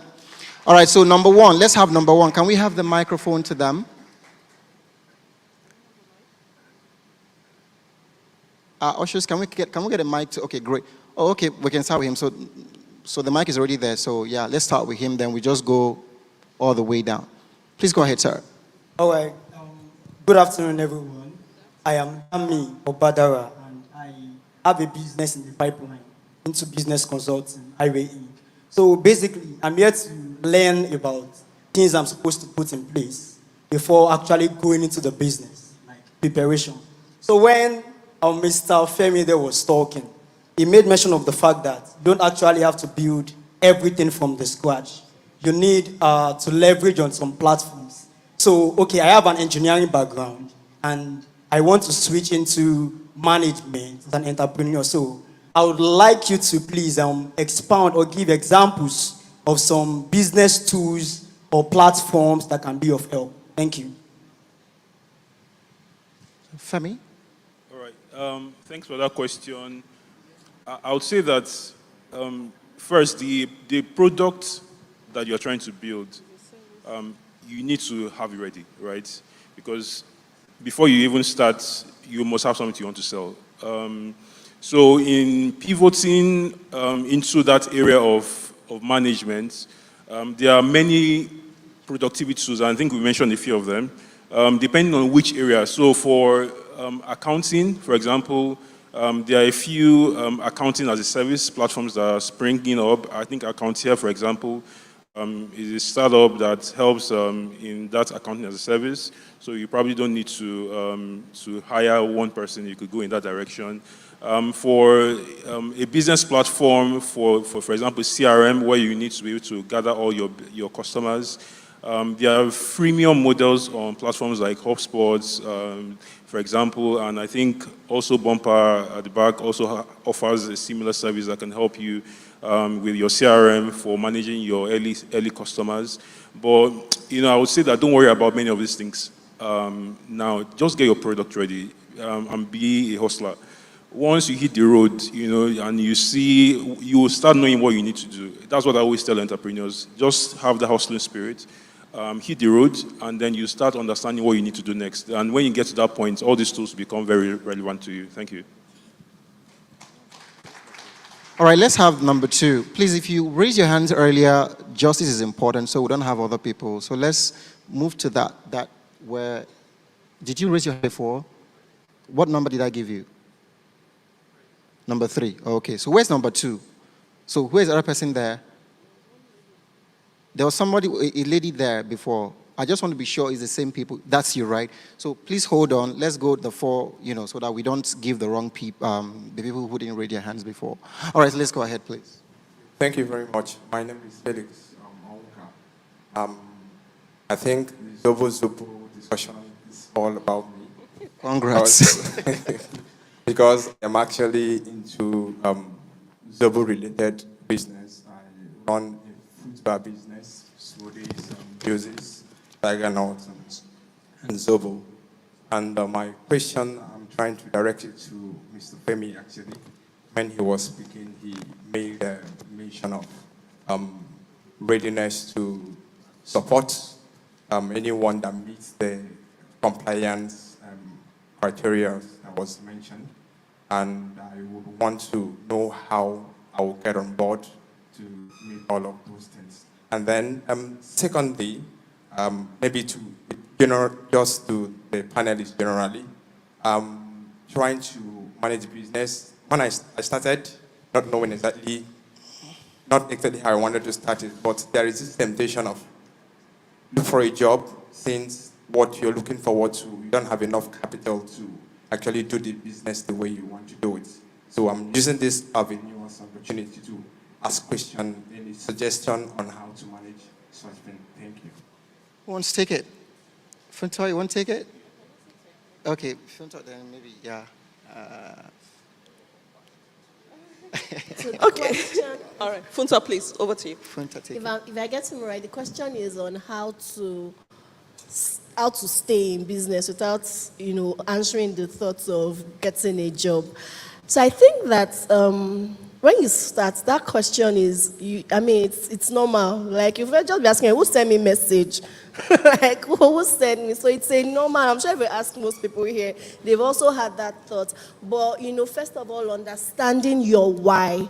Why are you doing this Zobo business? Why are you doing this healthy, I think it's mentioned healthy drinks and, parfait and all of that. What's the why? Are you just doing it because you want to make money? If you just want to make money, it's easy to just get a job that will bring in even more money than the business is making, right? But if your why is really more beyond the profit, but more purposeful. So I'm doing this business because I want people to be able to live healthy. I want people to have healthy options to, all the fizzy drinks and all. That why keeps you going. I've realized that when you have a vision to your business, when you have a purpose to why you're doing what you're doing, it keeps you grounded. Because at every point in time when you want to give up, you remember, I don't want people to die because of this. I want people to, live in beautiful houses. I want to elevate the way people live. And it just keeps you going, right? So understanding that why is not going to be easy at first, but that's where resilience comes in. That's where your grit, your staying power. Because guess what? Even at every level of growth and leadership, you would always ask yourself, even when you're scaling.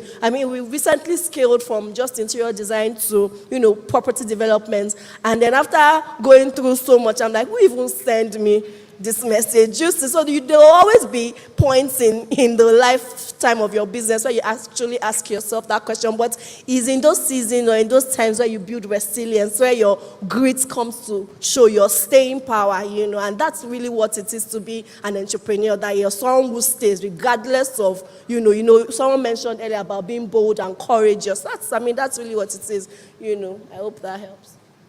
Fantastic. 1 minute, okay. Yeah, let me just add to that, yeah? I think in Nigeria, one of the things we usually tell ourselves is that most people are not entrepreneurs. We are just hustlers, right? Because most people actually started a business out of necessity. So when you find yourself in that situation and you have already chosen a path, then the question is, how do I stay on my chosen path? Now, for you, one of the things I've read over time is, number one, if you're selling a product, how do you get customers to buy to your product? From experience and from, readings, what people say is don't sell the product, sell what the product does. When you mention selling healthy drinks, a lot of people are looking for how to switch to healthy drinks, right? So where are your customers located? The gyms, the restaurants. Are you reaching out to people? I think one thing that entrepreneurs need to know is that you are not a business owner, you are a promoter. And you will find that when you're trying to register a business with the CAC, what they will ask is, who are the promoters of the business, right? So as a promoter, take your role seriously. Look out for the people that need your products and, reach out to them. That's one. The other bit is in search of capital. There are a lot of organizations that give grants to SMEs because these organizations know how important, how important SMEs are to any nation.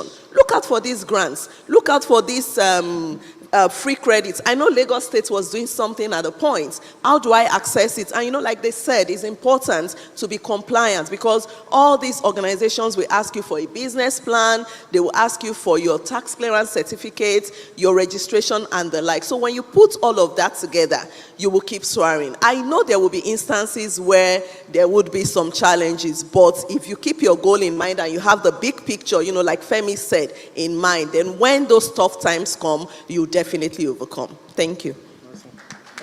Enjoying this conversation because having been an entrepreneur for the better part of my life, I think I understand what he's asking. Between the period when you launch your business idea and when the business begins to thrive, you're going to have a struggling period before you move away from survival, you go to thriving, then you now go to scale up. You see that period of survival, bills would need to be paid. If you're already married, you will still pay house rent. The business is in survival mode. There is going to be school fees to pay. There is going to be, if you are in the dating period, there's going to be girlfriend expenses to take care of. Your business is trying to survive, yeah? Bros, and you want to go and apply for loan, they are not going to answer you just because you showed up. If you show up there and say, I'm hungry, they will say, so also is everybody who is lining up there. So even before they give you money, they need you to have proven that this business is going to return that money. And that is historical data, which is what you can learn from somewhere else. So what did I do? I was out of paid employment. This is the third time that I think I'm a bit stable. First time I got out, I was running solo. I learned after about 10 months that, bros, no be so this is the work. Oh. So I went to look for a job again. But I managed my time well to make sure after 5 o'clock, I'm back on what I thought I wanted to do. The dream never left me because there are bills to pay. Again, I thought I was stable. I had saved some money. I left. I went to, this time around, I changed the process. I said, okay, let me look for people who will have money. Let us start this thing together. So they brought the money. We shared shares equally. In fact, in some cases, they gave me the minority shares. And then we started on. And I realized that control is very important. And when I began to say, let us go this way, they looked at me and said, which way you now want to go? I'm out there. So I left again. I was out. I had to go and look for a job. So I got a job again. Because bills, at some point I sat down as I was struggling. My children needed to be in school. And it was time to pay school fees. So I was asking myself, am I going to use my own to disrupt these children's future? Just because I want to become an entrepreneur. So what did I do? I looked for a job again.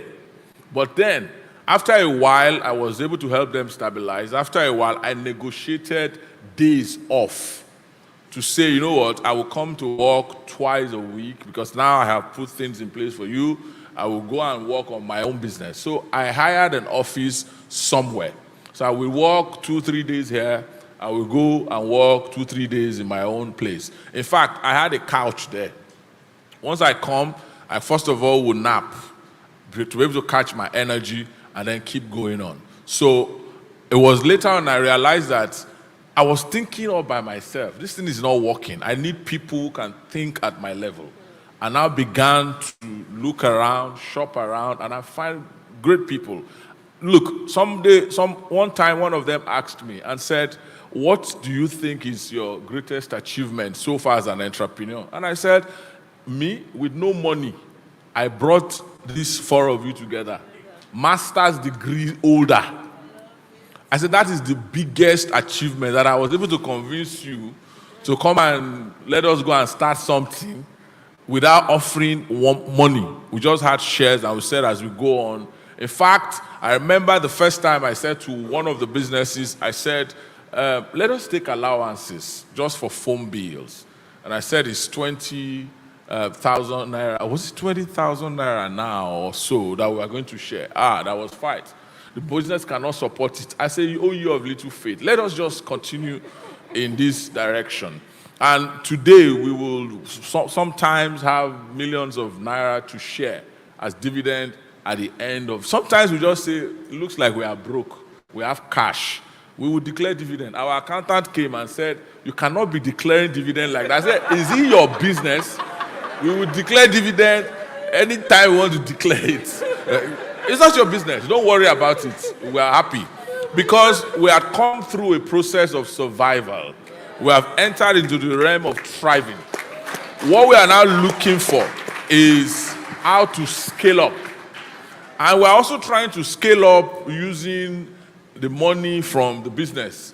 I won't say it's easy, but we have already learned how to live scarcely, And then, so to answer your question, you have to be able to hold on tenaciously to your dream, and then look for what can I do. At some point, I looked to be a teacher. I hated teaching, but I needed money. And I said, what is not going to disturb me from my dream? Let me go and teach. So they will pay me some money, and I will do that in the evening. So I went to one of my professor friends. I said, can I be all these your multiple campuses? Can I come and lecture there and collect some money to keep body and soul together while I'm building something? It will always be a challenge. Businesses will go from the period of struggling, which is survival. If you succeed there, you will move to thrive, where you'll be able to meet your bills regularly. I mean, one of the things we celebrated for 2 years amongst me and my colleagues is that we never missed salary for, even during the COVID period, we survived. Then I said, hang on, guys, why are we celebrating not missing salary? Can't we celebrate some major investment somewhere there? Let us move. Now we are trying to scale up. Means we have moved from survival to thriving. We want to scale up. So you will go through that. What do I need to do for money while I'm trying to survive?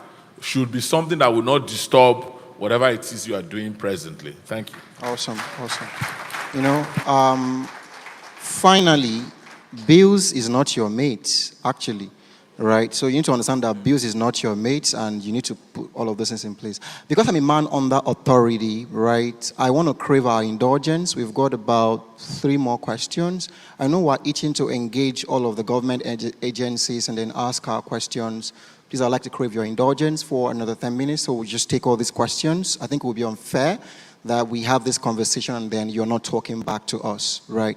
So let's have the next person. Let's make it precise and straight to the point. Thank you. Good afternoon, everybody. Good afternoon, Zaz. Good afternoon, Ma. Thank you so much, sir, for... My name is Taiwo Ladimir Michael. I was invited by a friend, and he's a member of this church. But then, I appreciate God for the opportunity to be here. And my question goes to you, sir.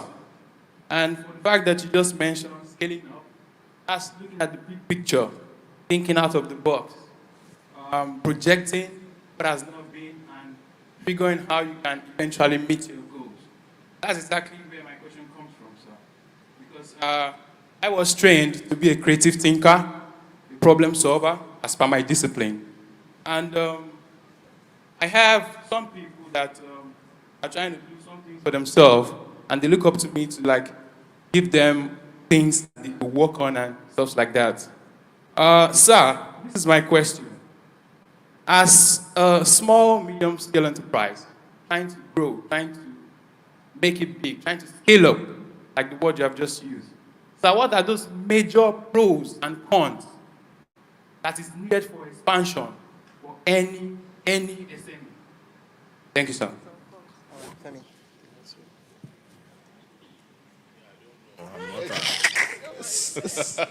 I'm sure. I'm not an expert in, but I think essentially, again, all of the ingredients that you need, we have, spoken about them all along. So if you try to summarize everything we've been saying so far, I'm sure you find something there: the big picture, your mind, love for people, putting your records together, compliances and all that. And importantly, I think we must not forget, you have to be focused, laser focused on where you are headed.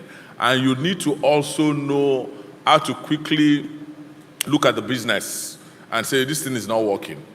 You know, it is a skill you need to have to know when it is not working and when you have not worked it enough. There are two different things, because sometimes some people, they have not worked it enough. They will just say, this is not working, throw it away, go and do something else. There's somebody else who worked it enough, will show up. I say, he stole my idea. No, sir, he did not steal your idea. You did not work it enough. One of the things that I try to do when we come up with a new product, what we try to do is quickly look for people to buy it. And if you buy and you come back again, we are noting it, and you come back again, it means we have a product. So what we need to do is how to get many other people to come back again. As one of our products right now, it's been only one person who patronized us consistently for 2 years. It's only this year that we got a second person. And then somebody was like, and I said, look, if one person kept coming back, it means this product is good. So the challenge for us is to find other people who will take on the product, and they also will keep coming back. So you need to be able to quickly know whether this product will sell or not before you begin to say we want to grow. Because it is one thing for you to say, give me money, they will give you money, but you will pay back. It's not free. So you have to be sure that this last statement, we had gone through a process, we got a financial advisor, still in the process of trying to grow, and we wanted to raise something in the neighborhood of about 500 million naira. Then I said, it's a lot of money. They were ready to go. Then I said, let us go and even try this idea, check the market, because my papa came from the village to Lagos. I do not want to become a debtor like that. So I need to be sure that this business will pay back. So I said, let's raise our own money and do a pilot and see. And then we did a pilot. We realized that it is a product that has come a bit earlier than when it should be. So those people say, how far where are you coming from the money? I say, hold your money first. When we have proven and checked all of the things around this product, we will come back. So it's important that you bear that in mind, that the product must be able to sell. Let me just add to that. Okay, want to add to that? Let me add to that from an accounting perspective. I think for SMEs, right, it's important to know the difference between your revenue, your cash flow, and your profits. Because, you can think you're doing very well because you're making a lot of revenue. But by the time you put into consideration your costs and you see what is remaining at the end of the day, because a lot of SMEs actually focus on the revenue, which is the top line. They don't think of all the costs that they need to incur to make that revenue. So if you're making 100 million today, for example, you might think, oh, my business is worth 100 million. No! You have to take into consideration how much you spend to make that 100 million. So if you are looking to scale up, I'm sure a lot of us watch some of these shows that, they're looking for investors. Like he mentioned, one of the key things that they're looking for is what is the current level of demand that you have for your products. And you need to be able to demonstrate that your level of supply is not sufficient to meet that demand, which is why you need to scale up, right? Not just, everybody around me is saying to scale up, then because of that, I'm scaling up. No, do your own analysis. Be sure that you are making profit, and that profit can be sustained for a certain period of time before you venture into scaling up. Thank you.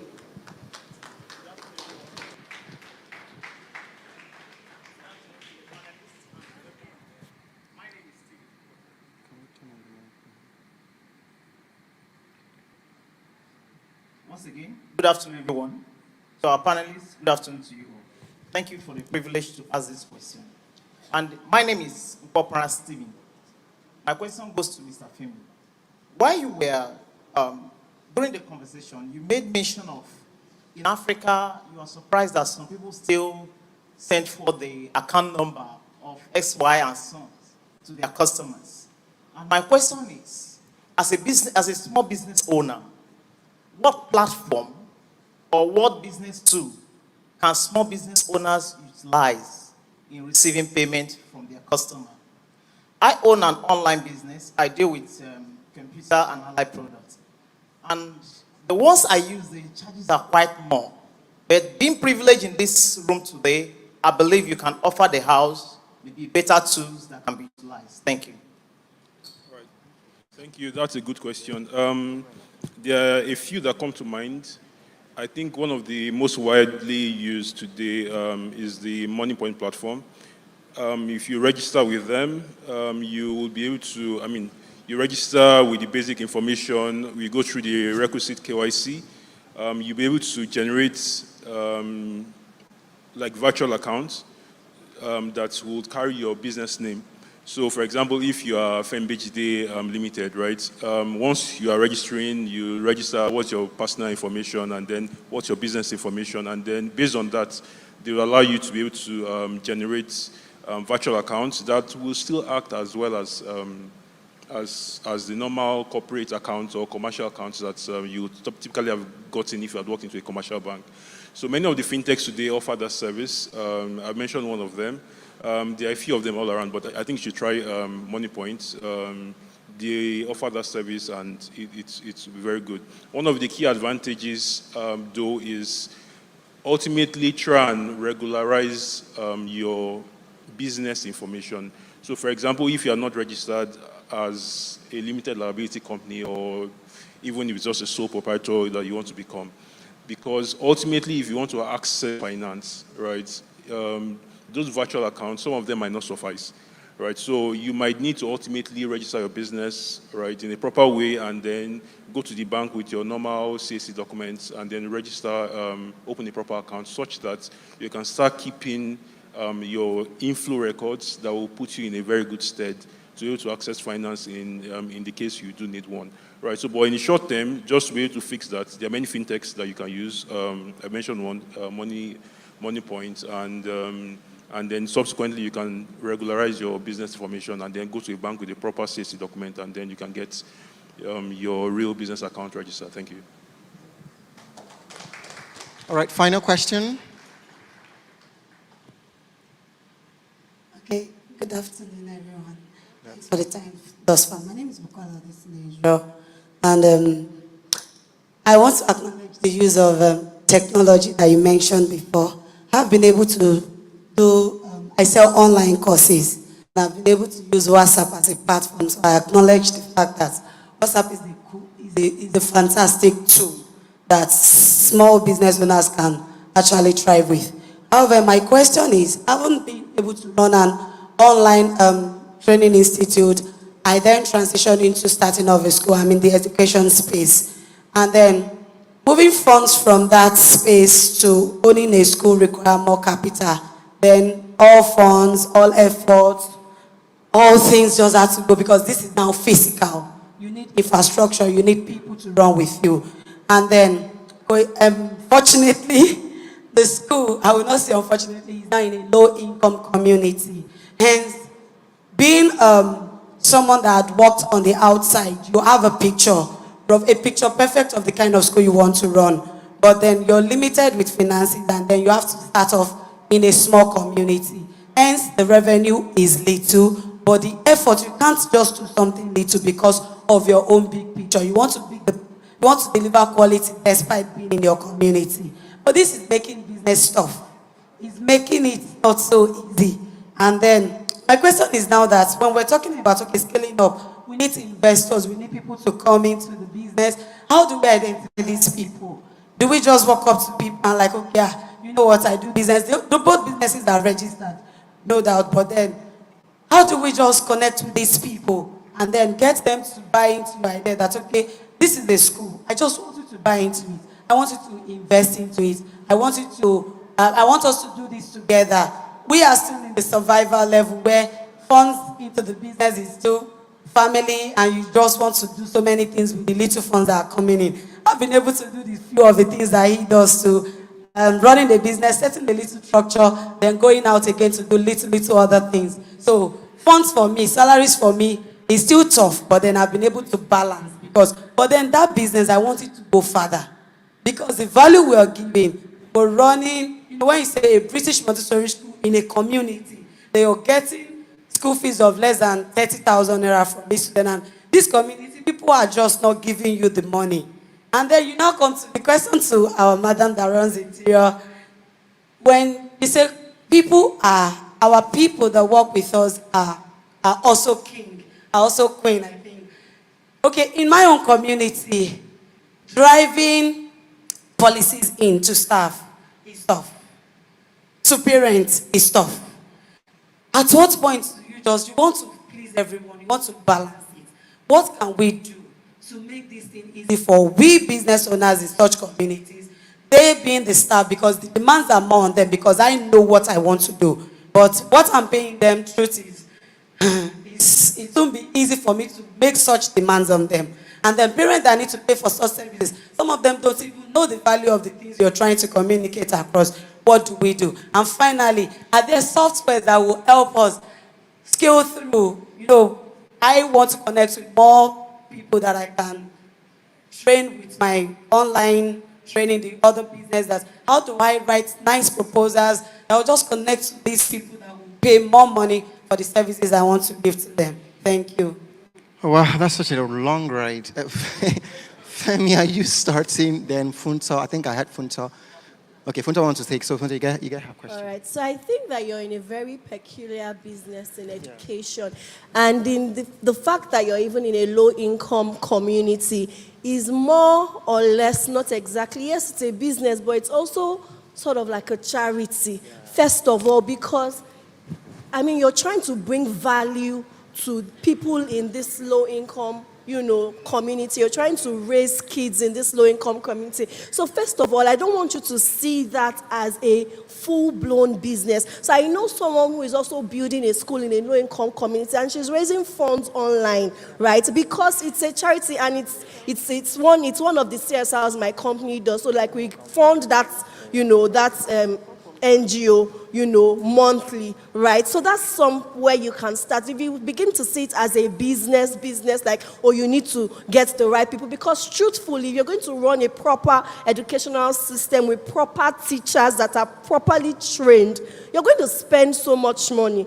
But now you don't have that luxury. You can only work with the kind of people, teachers in that community. You can only work with the parents in that community. So it's more like literally a charity. So what I would advise is, while you're trying to get big investors, in fact, don't even look for big investors. Start with, I love the fact that you said you also run an online training business. We can start with, the money funds you get from that, how by putting in some percentage into that school, and then looking for people. One idea that comes to my mind is looking for at least 10, 20 people who can at least commit to be giving maybe 20,000 or 50,000 to your course monthly. So, and most organizations are more than willing. Most organizations are actually looking for CSR, opportunities now. Not even big organizations, even small organizations, they are looking for, because now people are big on CSR. There are some grants that, SMEs cannot access if you are not doing a social, if you're not giving back to the community. So this, for instance, is one of the things that my organization does. We give to that organization, that school, monthly. So you can start with that. Don't just be fixated on, where do I get these big investors? How do I get these big teachers? Work with the teachers you have, so you understand that these are, low-income community people. They already have a fixed way that they think. Right, so you can also invest in, and you do that you don't think that way, you can invest in training them personally, invest in also getting people within your own circle to come and train them. So little by little, you're moving them from that mindset of, this is how we are, and you're growing them into how you want them to be. Do you get? So when I say people are your biggest asset, you have to really invest in training. So there are times when I used to train my staff a whole lot by myself, every week we have to have training sessions, because I wanted them to operate on a certain level, and then when we could afford it, I had to get external people to train, right? So you don't just expect that people just come to your organization and at the same time they are thinking on the same level that you're thinking. It's not possible. You have to invest in training. So if it means training them yourself, and then just looking around, that's same your friends and family.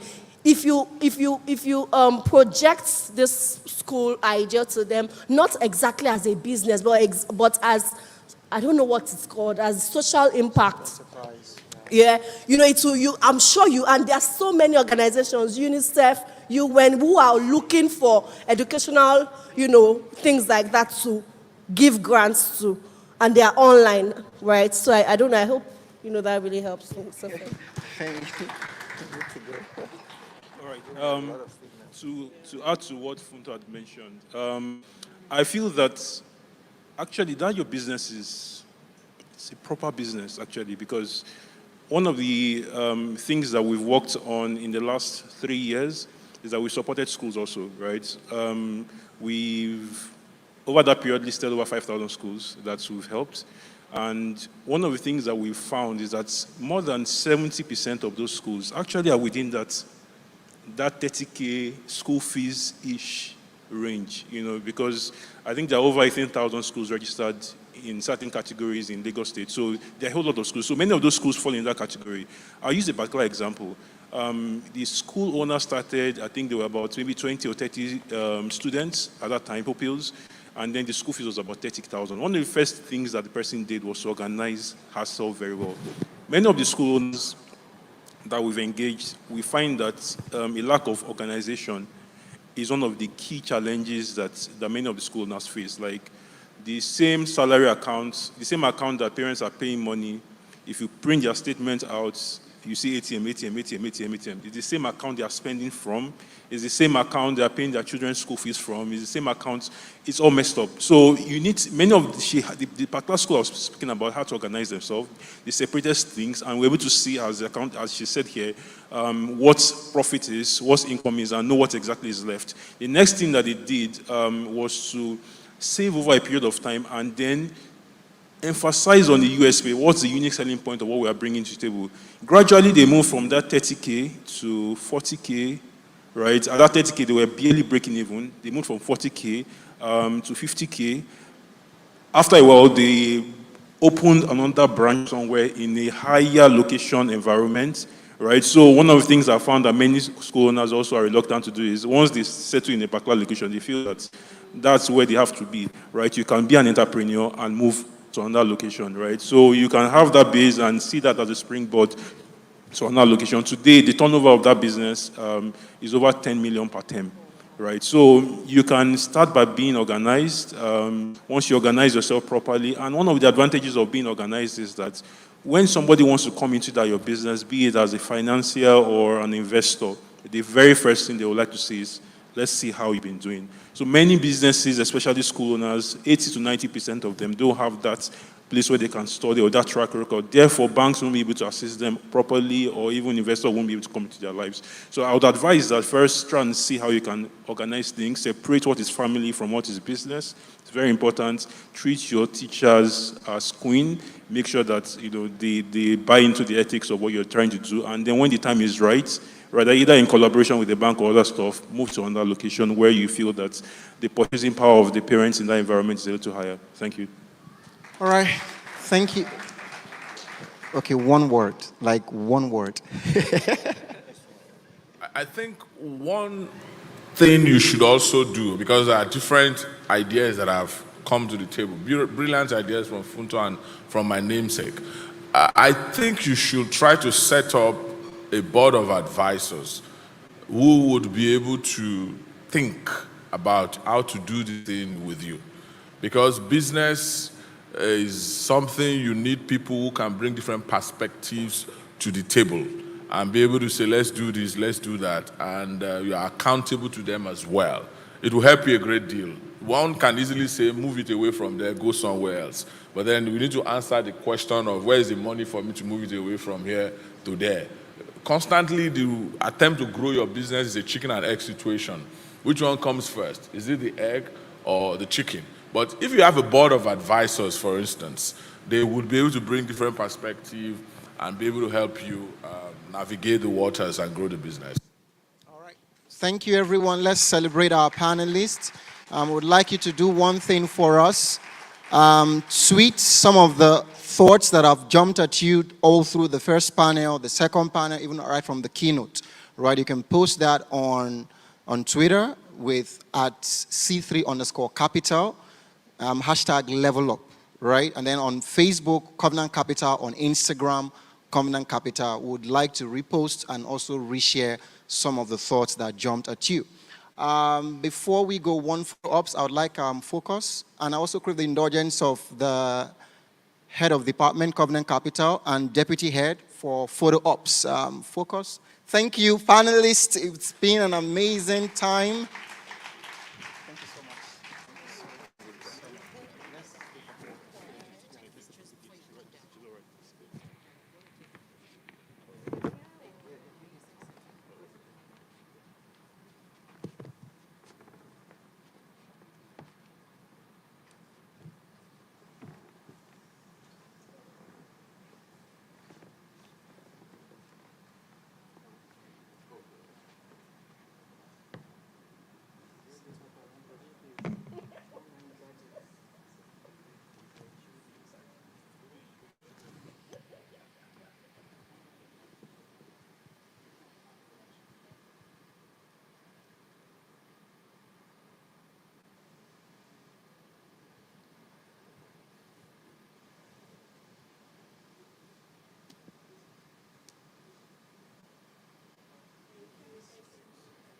Awesome. Thank you. Please, can we celebrate them? Amazing. Oh my God. Please, could you help with the... Are we feeling leveled up or what? Are we feeling leveled up? Oh my goodness. Amazing. This was so, so powerful. I mean, I've attended a few, conferences, events, but this was just, one in a million, right? Do you agree with me? The selection of speakers, I mean, this was real talk. This was not perspire to aspire to inspire, right? This was like real talk, the behind the scenes. What goes wrong? How do you really deal with this? Amazing. Please, can we just celebrate our speakers once again? The anchors. And can we celebrate Covenant Capital for putting this awesome, awesome, awesome event together?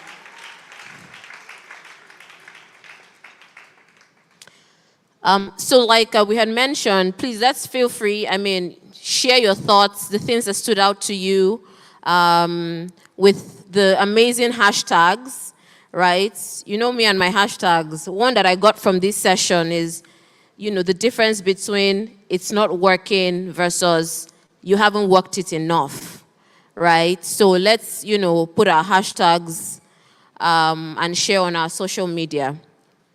So very quickly, one of the things that had come up from this session and would like to reiterate, and we also have a couple of people who would come up to share as we round off, is, in leveling up, you're leveling up your mind, right? With knowledge, expanding what you know, you're building the right community, you're leveraging relationships, right? You're taking advantages of programs and events. And I would like to share that this is something that the Covenant Nation has created multiple platforms to provide to SMEs and, different industry players, right? So one of those things, one of those programs or platforms is what we call the Covenant Capital Business School. The Covenant Capital Business School. So I would like to invite very quickly for about a minute, 30 seconds, Mr. Kende Omiale to just give us some information about that and also give us details on how we can take part or participate in this particular program that's available to all. All right, can we just celebrate him very quickly? Thank you. Thank you very much. All right, good afternoon, everyone. Like we've established today, one of the important things I need us to notice that to a very high degree, many of the things we've heard today, if you don't do anything with them, in the next 1 week, you've forgotten about it.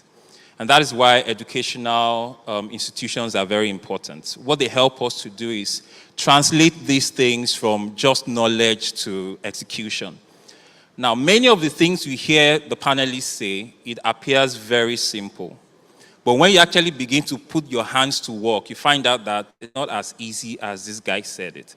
And that's why the Covenant Capital has come up with the business school. And the goal is to really help entrepreneurs. And we found out that even though we all call ourselves entrepreneurs, we're not all at the same level.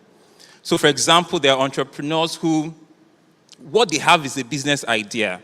And when I say you have a business idea, even if you have a business name registered, as long as you've not started making sales in that business, what you're still doing is an idea. Because you really have to test if that idea is profitable. And so the first thing is we have people who are in the ideation stage. You're still battling, okay, should I quit my 9 to 5? Is this idea really something I want to spend the rest of my life doing? We have the modules that would help you to actually test the idea and see if it's something profitable. Then we also have those who have started the business, but when you hear things like accounting, structure, your brain just goes off. So you need to be handheld, to be coached, and to led through. So these are the people who are just starting businesses from the scratch. And then we have, obviously, those who are quite experienced, and they're thinking about either scaling, networking, coaching, or some form of executive learning. And so in CCBS, during the registration sessions, you would either fall into the EMPI. This is those who are in the ideation stage. EMP1, that's basic entrepreneurship. Then EMP2, that is intermediate entrepreneurship. And so what we're doing for everyone here is to open the portal for us, for those who believe that you're not currently where you think you should be, and you need some form of knowledge, either legal law, taxation, strategy, HR, finances, and all of those things. We have more than 22 courses that covers all the aspects of businesses from ideation till the very end. And so the links you're seeing on the screen is the registration form. And so if you are able to do this, this would only be available for a limited time. And so if you are able to do it as soon as possible now, you can just take a snap of it and register if you believe that that is something that you wish to do. And I believe that we will meet on the other side with this Covenant Capital Business School. If there are any questions with regards to this, we are at the back and you can always come to ask us. So thank you very much. Thank you. Thank you very much. So just to emphasize, the registration process had been closed, right? However, it's been open today, especially for you. So please take advantage of this, and then it will be shut again by the end of today. Thank you. All right. So we had spoken about opportunities that the Covenant Nation makes available to empower us and to ensure that we keep leveling up. So aside from the CCBS, we also have a program that's coming up, which is called The Platform. I'm not sure how many of us are familiar with this. So I will just call on the media team to play that video for us very quickly. Hi there, my name is Kodri Madi, Senior Pastor at the Covenant Nation. This is my invitation for you to attend the platform coming up on the 1st of May. The theme of this particular edition is innovating our way into the future. And it's a business summit for entrepreneurs and intrapreneurs. What do we mean by entrepreneurs? These are individuals who, through innovation, discover an opportunity within the environment, create a product or a service, and then build an organization around that product and service to sell it and also to protect it legally. Who are entrepreneurs? These are individuals within corporate organizations that actually develop through innovation, products and services within the corporate sector, increase the profit margin of the organizations that they operate in, and by that create wealth for the organization and for themselves.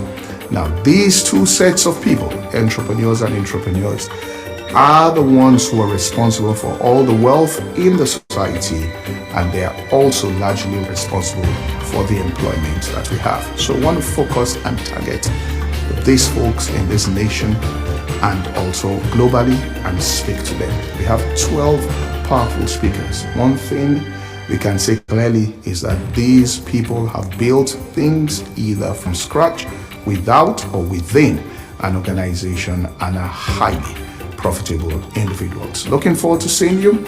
It's the 1st of May at the Covenant Place, Igoma, Lagos, right next to the National Theatre. This edition, no registration is required. You can just walk in. Admission is free. Start time is 9 a.m. Now, if you can attend physically, you are not in the area, you can watch this live on Channels Television. It will broadcast throughout to the nation and also globally, and then you can join us on our YouTube page, which is the Covenant Nation channel. Looking forward to seeing you online or offline, 1st of May, 9 a.m. Bless you all.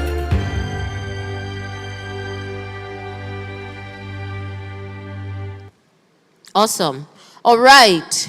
We're cordially invited to the platform, and I'm hopeful that we'll also get to see a lot of us there. Okay, so as we round up, just before I invite the person who will be taking the vote of thanks, I would like to just emphasize again that at the back we have desks, and the agencies, we have agencies, organizations that we have represented are CAC, NAFDAC, FIRS, KPMG, Bumper, Faith Foundation, and NEPC, which is the Nigerian Export Promotion Council. So for as many of us that, whatever our businesses are, we also have to deal with, regulations and how do we navigate the export environment, right?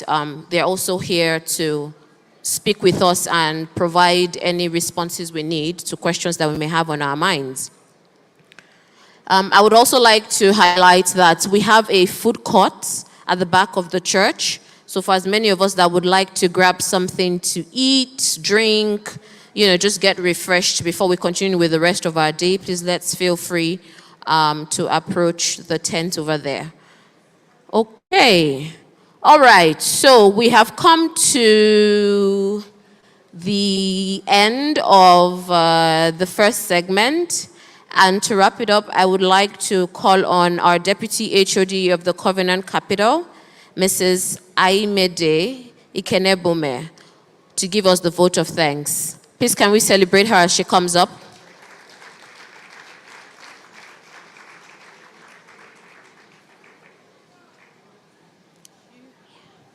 Good afternoon, everybody. Thank you for coming.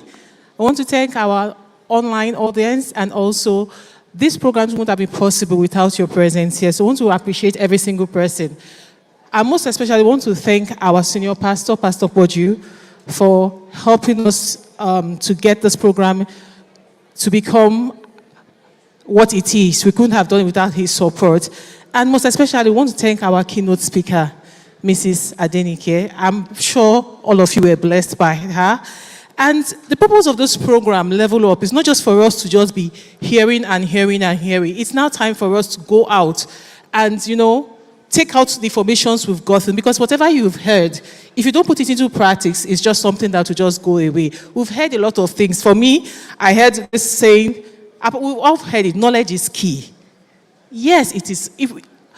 Ignorance is not an excuse. If you're not aware of an information or of an organization or of the regulatory bodies, and you err, you are going to bear the penalty. So please, these organizations are out there. NAFDAC is there. FRS, want to appreciate you so much for coming, because this is actually a weekend. You could have spent your weekend elsewhere, but you came here. So want to appreciate them.